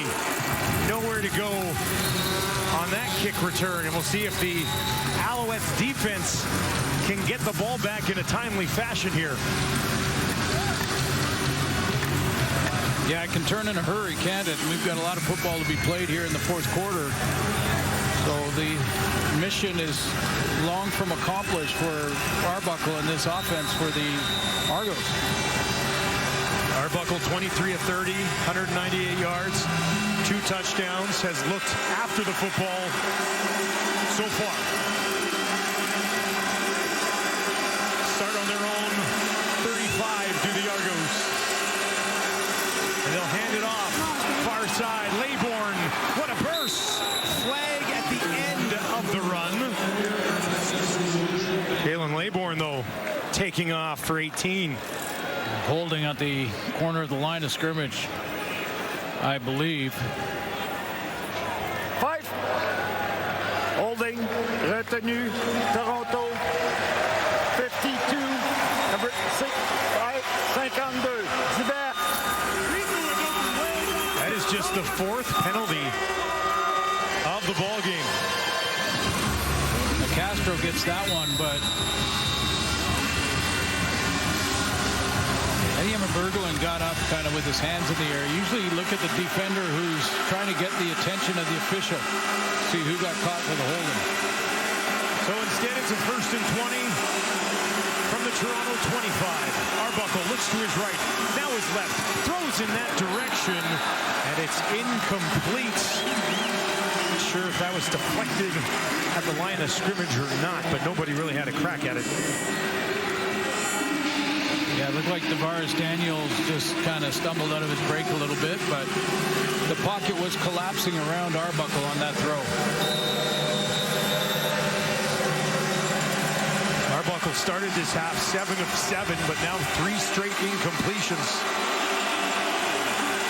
Needs a huge chunk here, or they'll be kicking it back to Montreal with the momentum. 4 receivers, wide right. Arbuckle finds the pocket, near side to nobody. Unger was over there, but never had a crack at it. 3rd and 20, and they'll be kicking it away. Arbuckle had an opportunity. He had a few receivers that were trying to go through the scramble drills, but like the Alouettes dropped 9, and he just didn't want to risk it, which is probably a good decision. Back to Haggerty here. His last 2 punts, 68 and 61 yards. Letcher paces at his 35. Whistles whistle down before the kick.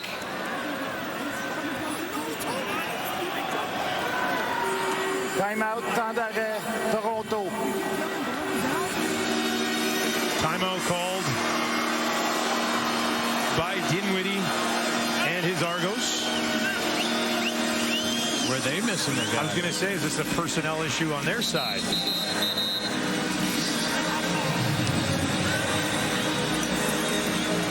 Looks like it, doesn't it? Yeah, better to burn a timeout than to have one man short. And these returners have been held in check tonight so far. One semi-good return from Letcher. They love an even better one now. Low driving kick. It's going to bounce at the 42. Letcher grabs it. Flag as he takes it back just outside the 40. That'll definitely be no yards. No yards. Non-respect de l'immunité. Toronto, numéro 36, number 36, 15 I probably shouldn't admit this, but a little confession here. I think that song's extremely catchy. It's really catchy. Especially when you're cleaning stuff. Yeah, I dance the same way when I'm cleaning the house. Alexander, near sideline. And that one intercepted, but did he get his feet in? He didn't. McFadden came down out of bounds. Alexander dodges a bullet. Take a look. He's not arguing much about it. He has to go up and high point it. And do the feet come to, yeah, clearly out. Been number 2 on the night. Oh, that would have been big. Trying to find Sneed. McFadden, other ideas. What a game for McFadden. 2nd and 10 from the 51. Alexander, deep drop. Now on the run. Can he find some space? The answer is no. And he is hammered back by Aaron Casey. Davis Alexander was looking to the side of McFadden. He did have a target over there, but he just didn't want to pull the trigger. That's a couple of times now. Watch how hard he's looking to his left. McFadden's playing corner on the left side of the defense for the Argos there. See him looking hard over there? Hard to the left, hard to the left. No, you know what? I'm not going to take a chance. And there's the big hit at the end of it.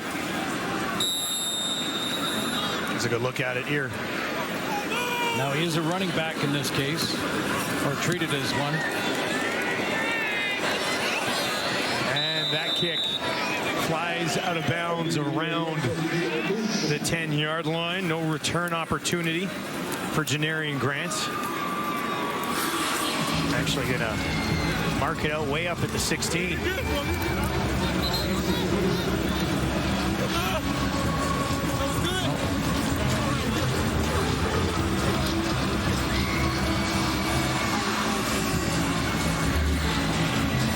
you know, I think Jason Moss is wondering about a roughing the passer hit here. Legal punt out of bounds.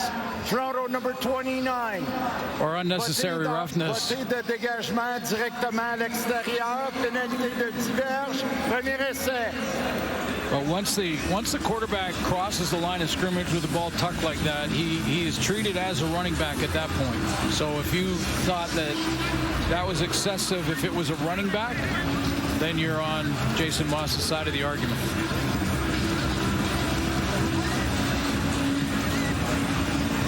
Ball is placed at the Toronto 26.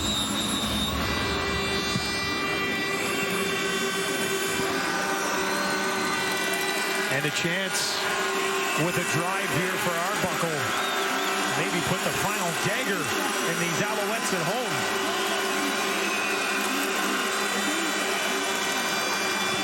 Arbuckle dumps it off. Incomplete. Got rid of it just in time, but McMahon couldn't get a mitt on it. Oakman with a limp as he heads to the sideline. Marc-Antoine Duclaw makes a play here. He's on the outside the hash mark, and he's going to roll right to the middle. This is exactly where Arbuckle wants to go, to that backside seam. And here comes 24, the safety. See how he opens up and runs right to it? That eliminates that deep target for Arbuckle. 5 consecutive incompletions for Arbuckle. Still with an 11-point cushion. Now he's in trouble, and he's taken down. Sankey and Canton Arku both get there.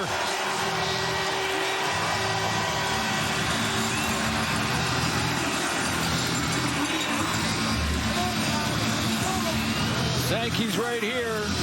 They're going to bring Murray. This is an all-out blitz, and the DBs are playing off. So no real hot route for Arbuckle. In fact, he can't see past that line of defenders.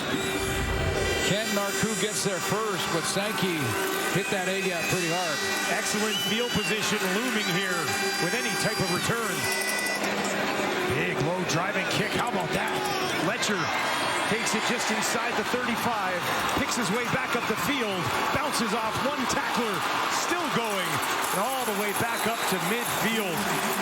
That is an excellent effort return after a 59-yard kick. Arbuckle taken down. Alouettes cranking it up.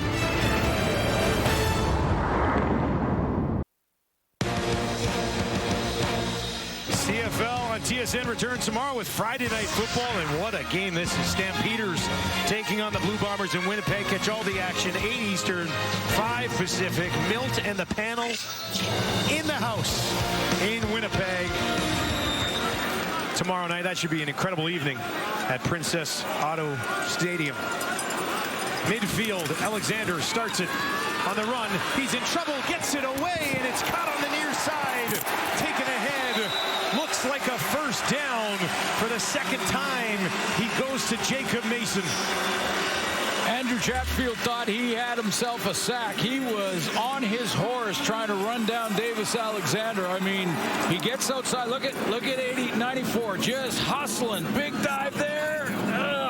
Not quite. Not number 6. Not yet. Third time in this game that Alexander has found a fullback.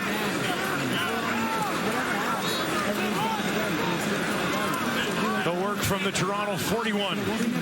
Down 11. Trying to set something up. It might work for Speaker, and he's got some room. Speaker down to the 10. Staying on his feet, still going, and they'll stop him inside the 5. The Alouettes are in business. Outstanding call from Jason Moss with a double screen. There goes Sean Thomas Erlington out of the backfield to set it up like it looks like it's going to the right. Fullback going to the right. That's where Davis Alexander turns first, then he flips his hip. And what a catch by Cole Speaker. I mean, he had to one-hand that almost as he's trying to find his blocking that's coming out there. But here, watch this. Just stab it. And can get both hands on it, but that was quite a catch in the middle and then did the heavy lifting after. First and goal from the Toronto 3. Alexander hands it off. Spin move to the end zone. Touchdown, Alouettes. Sean Thomas Erlington. And Montreal finds themselves back in this one. And they'll go for 2.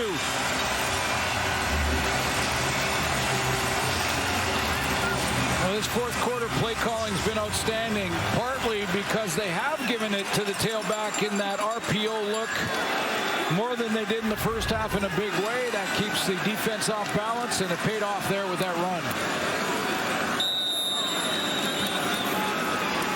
They'll look to make it a 3-point contest. First time going for 2 this season. Alexander looks to his right, throws it over the middle, up for grabs, broken up. Darius Bratton working against Mack. And the lead remains 5 in favor of the visitors from Toronto. Sean Thomas Erlington, second rushing touchdown of the season.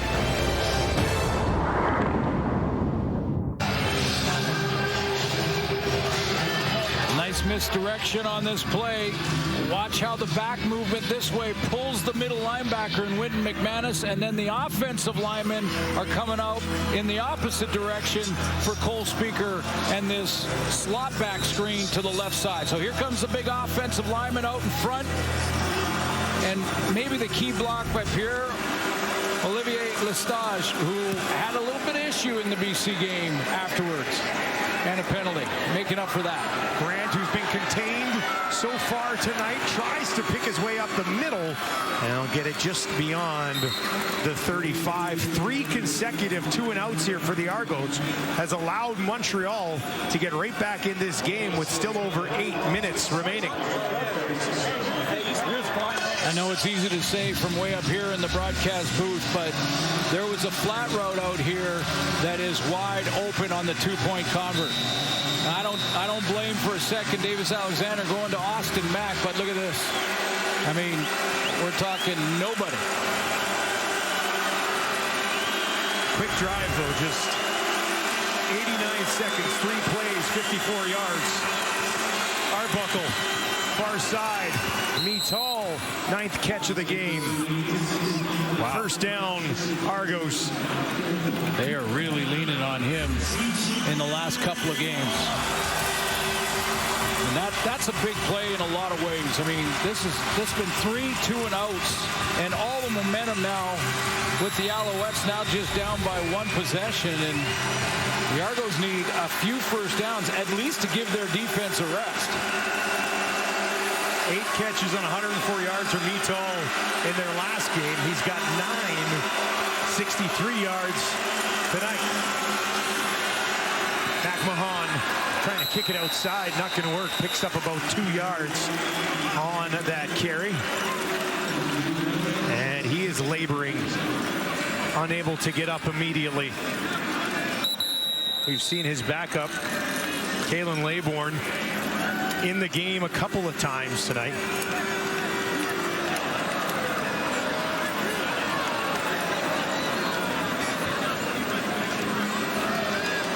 Toronto started this game pretty effectively on the ground. Well, I think their play calling for 3 quarters has been outstanding from Ryan Dinwiddie, and executed well by Nick Arbuckle and sort of taking what the Alouettes have been giving them defensively. A lot of show blitz early, and then they went with some secondary pressures and things like that that were picked up by Arbuckle. Maybe that last hit at the bottom of the pile from Oakman. He remains down. They had, we talked about it coming in, averaging about 46 yards per game on the ground, and they started so well. They sit just at 49 now. Montreal actually has more rushing yards than Toronto does, and Montreal started the game with 16 consecutive pass attempts. So neither team really able to generate anything of significance on the ground attack just yet. Right, but coaches go away from it for some reason at times when they need it most, you know, and I've seen it many times happen where they sort of get in the flow. But again, we should be clear on the RPO type of play. To a coach and a play caller, an RPO is an option to run. And 2 of the 3 options are for the quarterback to run or the tailback to run. Both of those are running plays. So, you know, you can call the RPO, and if the quarterback keeps pulling it and looking down the field to throw it, well, it's out of your hands by that point. Laybourne in the game and running back for Toronto. Montreal crowd getting behind this defense. Arbuckle needs 8. He looks for a lot more. Daniels, no! Incomplete working against Kennedy. And the defense comes out on top.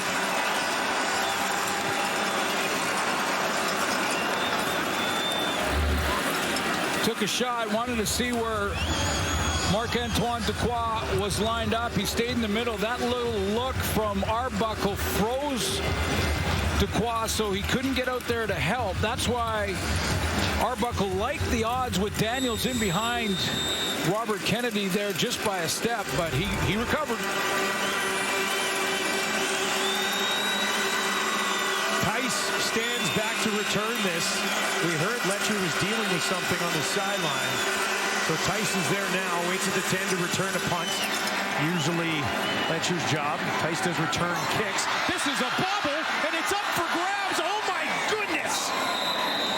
And the Alouettes survive the ultimate scare with 6.5 to go in this game. Nate Beauchemin saves the backside of Travis Tice. So you think it's easy to catch a punt with 12 guys hustling down to get you? It's not. If you don't do it all the time, you don't get out of those kicks, it's very, very difficult. And Tice just bobbles it around, takes his eyes off the ball for a second. Very lucky. Maybe it's those fireworks in the distance. They're distracting me.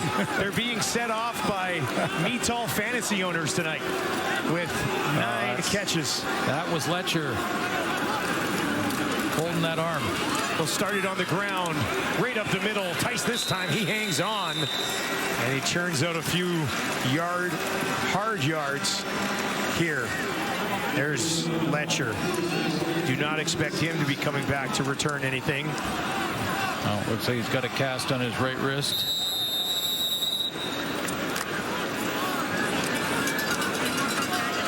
Darkangelo's in for Wynn McManus. Or is McManus? I think McManus is in there as well. Yeah, yep. McManus is still in there. 2nd and 4. Tice again. And he's got a hole and a first down. Takes it out beyond the 30. 5.5 to play. Calendar, Lestagian, there they are on that left side. And how many times have you heard a coach say, don't worry about the play that just happened. Once it's done, get to the next one. A bobbled snap on a kick, rescued by his teammates, and now 2 big runs for first down. Tice averaging over 6 yards per carry in this ball game. Stands in to the left of Davis Alexander. Alexander this time keeps it himself. Near side Speaker.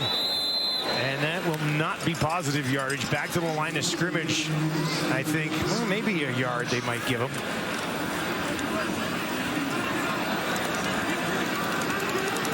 Davis Alexander wanted the deeper out, sort of shallow curl or corner route. But Benji Franklin was in the area.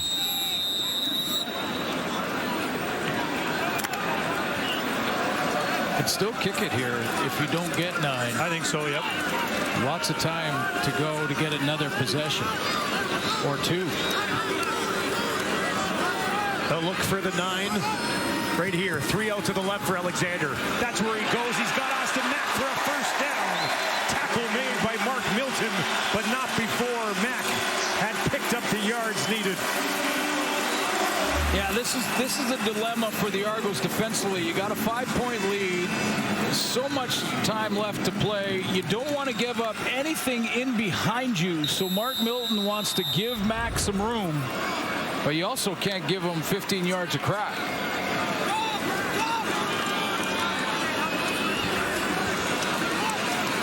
The co-defensive coordinators looking on. Davis Alexander, 5-man pressure. He's going to look for a deep shot down the field. Incomplete. Tried to find Rambo.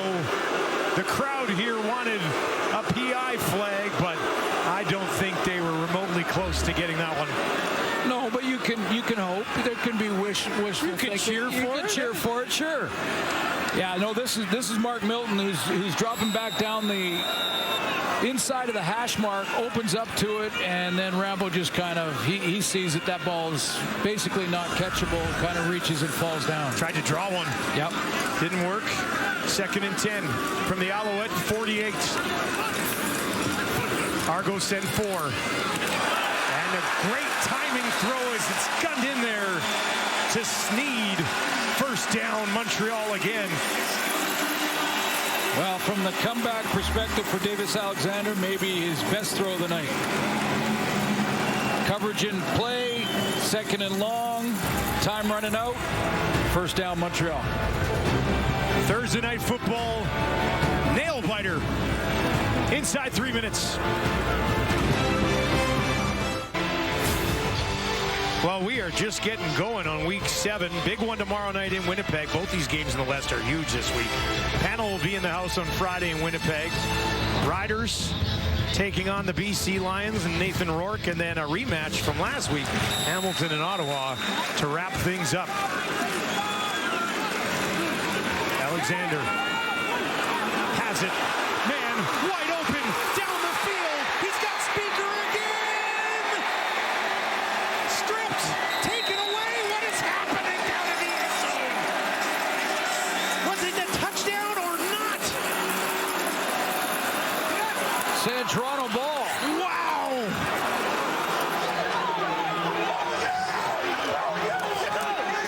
We got to get a look at this. Well, first of all, Davis Alexander pulls it. Let's take a look now. This is Speaker, open field. Is it out before he crossed the plane? I think it is. Definitely. Sluka, what a play. Oh, yeah, that's out well before he crossed the goal line and doesn't regain possession. Now, if McFadden knocks it out with his hand, it is Montreal ball. He doesn't. He recovers it. That ball is out. It's a fumble. McFadden down to pick it up. What a turn of events. And heads up by a guy who's had an outstanding game. Fun review by the replay center. The ball carrier fumbled the ball before he reached the goal line. The ball was recovered by Toronto in goal. Toronto first down at the 30-yard line. Possible game saver from Sluka.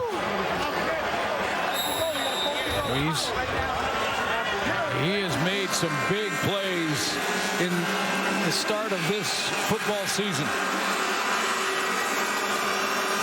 Arbuckle gets it back again. Running it here. Nowhere to go.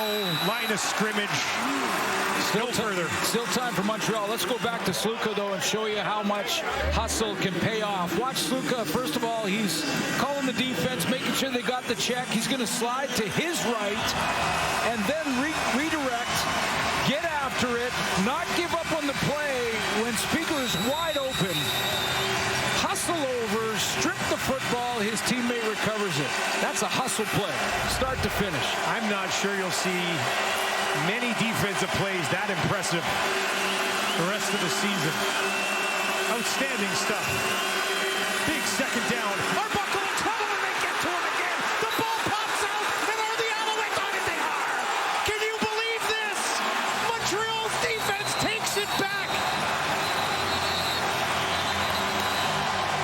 Oh, wow.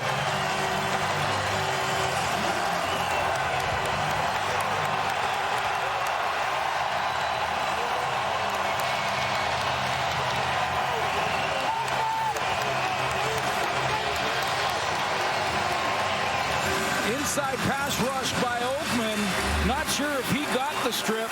Number 2.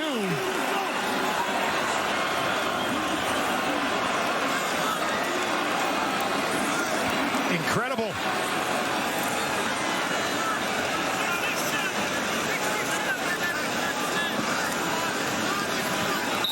Look at that line just get hammered back. And yada, yada, yada. The Alouettes have the ball again inside the 30, looking to take the lead with just over 2 minutes left. Can they finish the job this time? Alexander, a little bit of confusion, still dumps it off. Rambo's got it, takes it down just outside the 10. Looks like a first down, Montreal. Right after the play, Davis Alexander and Thomas Erlington talked that one out all the way back to the huddle because one of them went the wrong direction on the play action. Didn't matter. They had that push to the flat wide open anyway, but you see Alexander, well, nobody there to fake it to, but we'll just continue on.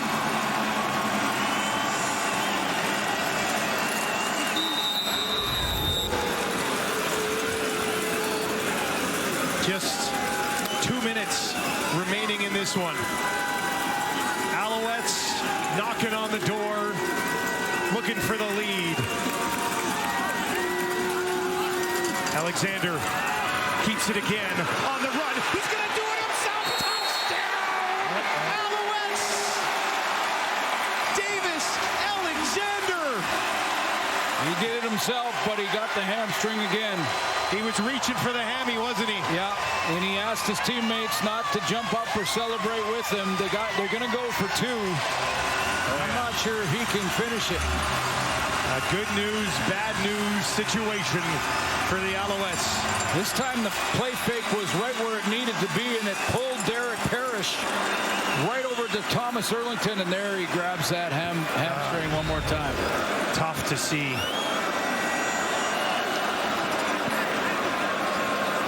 They'll go for 2. He's going to try to stay in. He's waving them off. Yeah.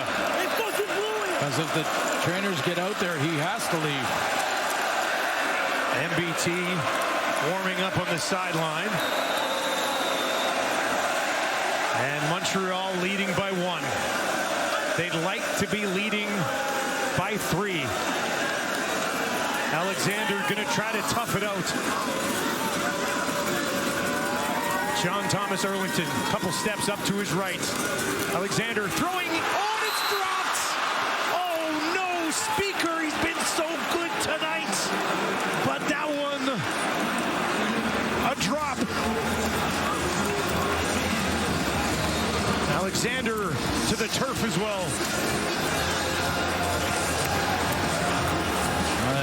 Keep that hamstring loose. On the outside, it's Cole Speaker. Guy that got stripped. Throw got through and just distracted by Wynton McManus. There's the alibi for 17, but should have had it. He has caught 9 balls for 130 yards and a touchdown tonight, and he drops that one. It was right at the end of the run that Alexander grabbed the hamstring. Right there. It was like that cut that he went inside, tweaked it again. He was okay here, and then right there, see how his left ankle, and then grabbed the left ham. And this is an injury that's been nagging. It's been nagging for a long time. Since the spring, right? Yes. That's good news that he's kind of loosening it up and running off. But there is time for Nick Arbuckle. Oh, yeah. And this Argo offense. You go back to their last game against BC, and the Lions came back and won on a walk-off field goal by Sean White. The final catch by Javon Catoy was with 3 seconds left when the ball was snapped, and they still had time to kick a walk-off field goal winner. Toronto has a chance and lots of time to try and make it back-to-back games. Pretty eventful final 3 minutes thus far. 1:46 to go. Grant, quiet tonight. Takes it just outside the 10. Can they find some space for him? No. Not going to happen. Richards barrels over him. And the crowd in Montreal to their feet on that tackle. Argonauts long on the season. I got it at 50. In fact, he's 3 for 3 from beyond 50. That means that Arbuckle's got to get to the 43.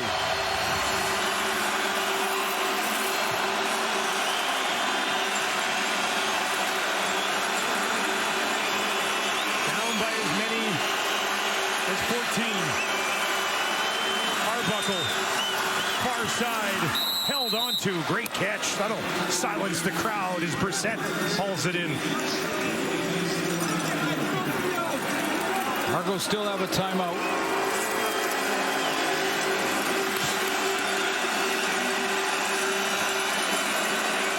Correction, they were down by 18 in this ball game, Montreal.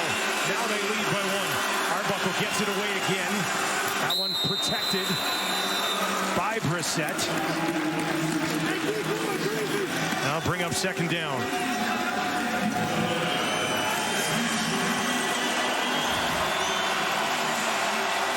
Arauahu warms and waits on the sideline. McMahon's back in. 3 options to the right for Arbuckle. That's where he throws, and he's got Vital again. Give him 10 catches in the game. None bigger than this one. And the throw from Arbuckle with the defender all over him.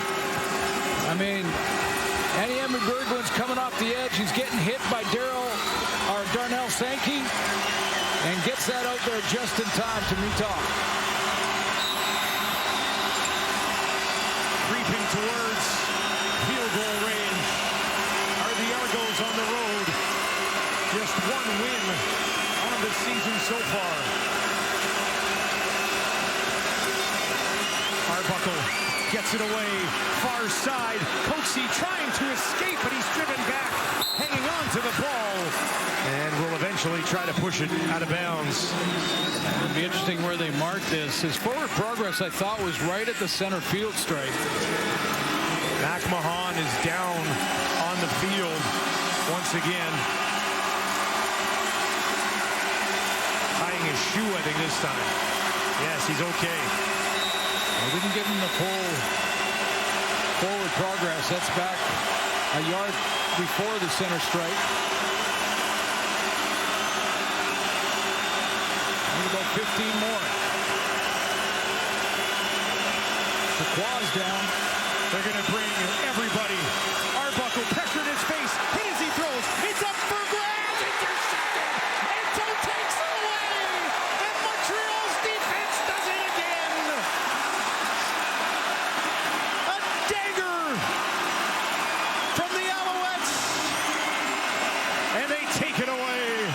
Marc-Antoine Dequoy had a quiet start by his standards to the CFL season, but he makes a big play coming off the edge to make sure that Arbuckle can't step into this throw because he has a deep receiver here, but he gets hammered as he lets it go. Challenging the previous play for roughing the passer. The play will be reviewed. Oh, boy. And let's take a look at, was it too much from Antoine Dequoy? Here he is off the edge. Is it up high? Did he get him in the chin?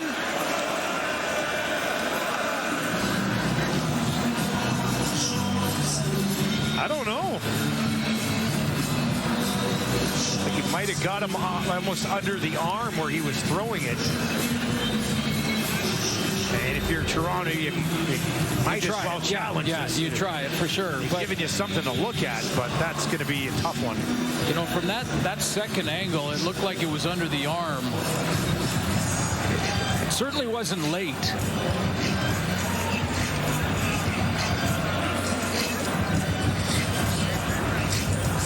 Yeah, I'm not sure, but that second look, see what the replay center comes up with.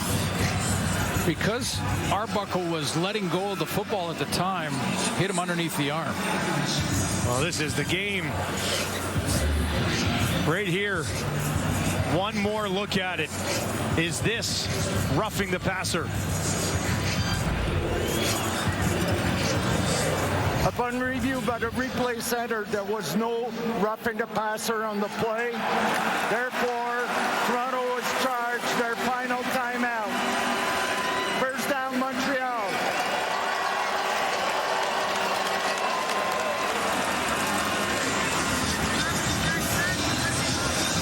Montreal will keep the ball. Here's a look at the interception. Ento could just play the football cleanly because he wasn't the guy covering me tall. Caleb Evans in the game, hands it off. 48 seconds on the clock.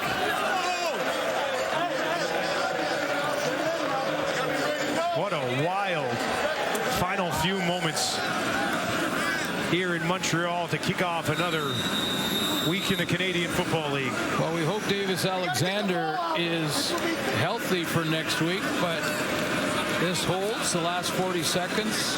He goes to 8-0 as a starter. Ties Danny McManus. 2nd and 7. This one will be driven back immediately. Jordan Williams making the play with 29 seconds on the clock. And Janarian Grant looms large down at his own 20, waiting to see what the Alouettes are going to do. Joseph Zima has done a nice job of trying to limit his returns with directional kicking between the numbers and the hash marks.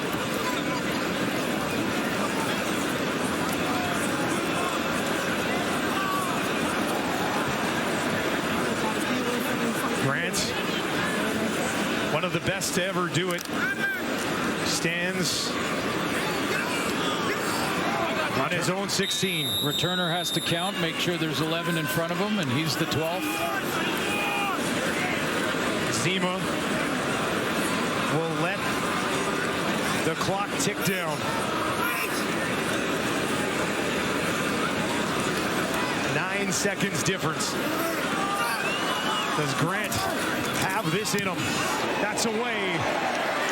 Grant takes it just inside the 20. 4 seconds on the clock. No room to go anywhere, and it's over. Special teams finishes it for the Alouettes as they complete the comeback to stun the Argos.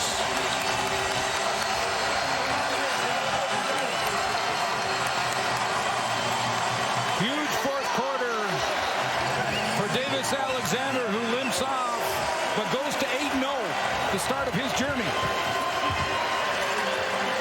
Tied for the best start in his CFL career. 8 wins. He joins Danny Mack at the top. There it is. Best record to start a career in the history of the league.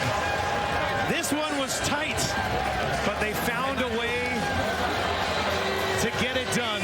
Thrilling fashion. The Owls outscored the Argos 12-0 in the fourth quarter to come back and pick up a 26-25 victory. The Argos 1-5 on the season. What a night in Montreal. Let's send it to SportsCenter.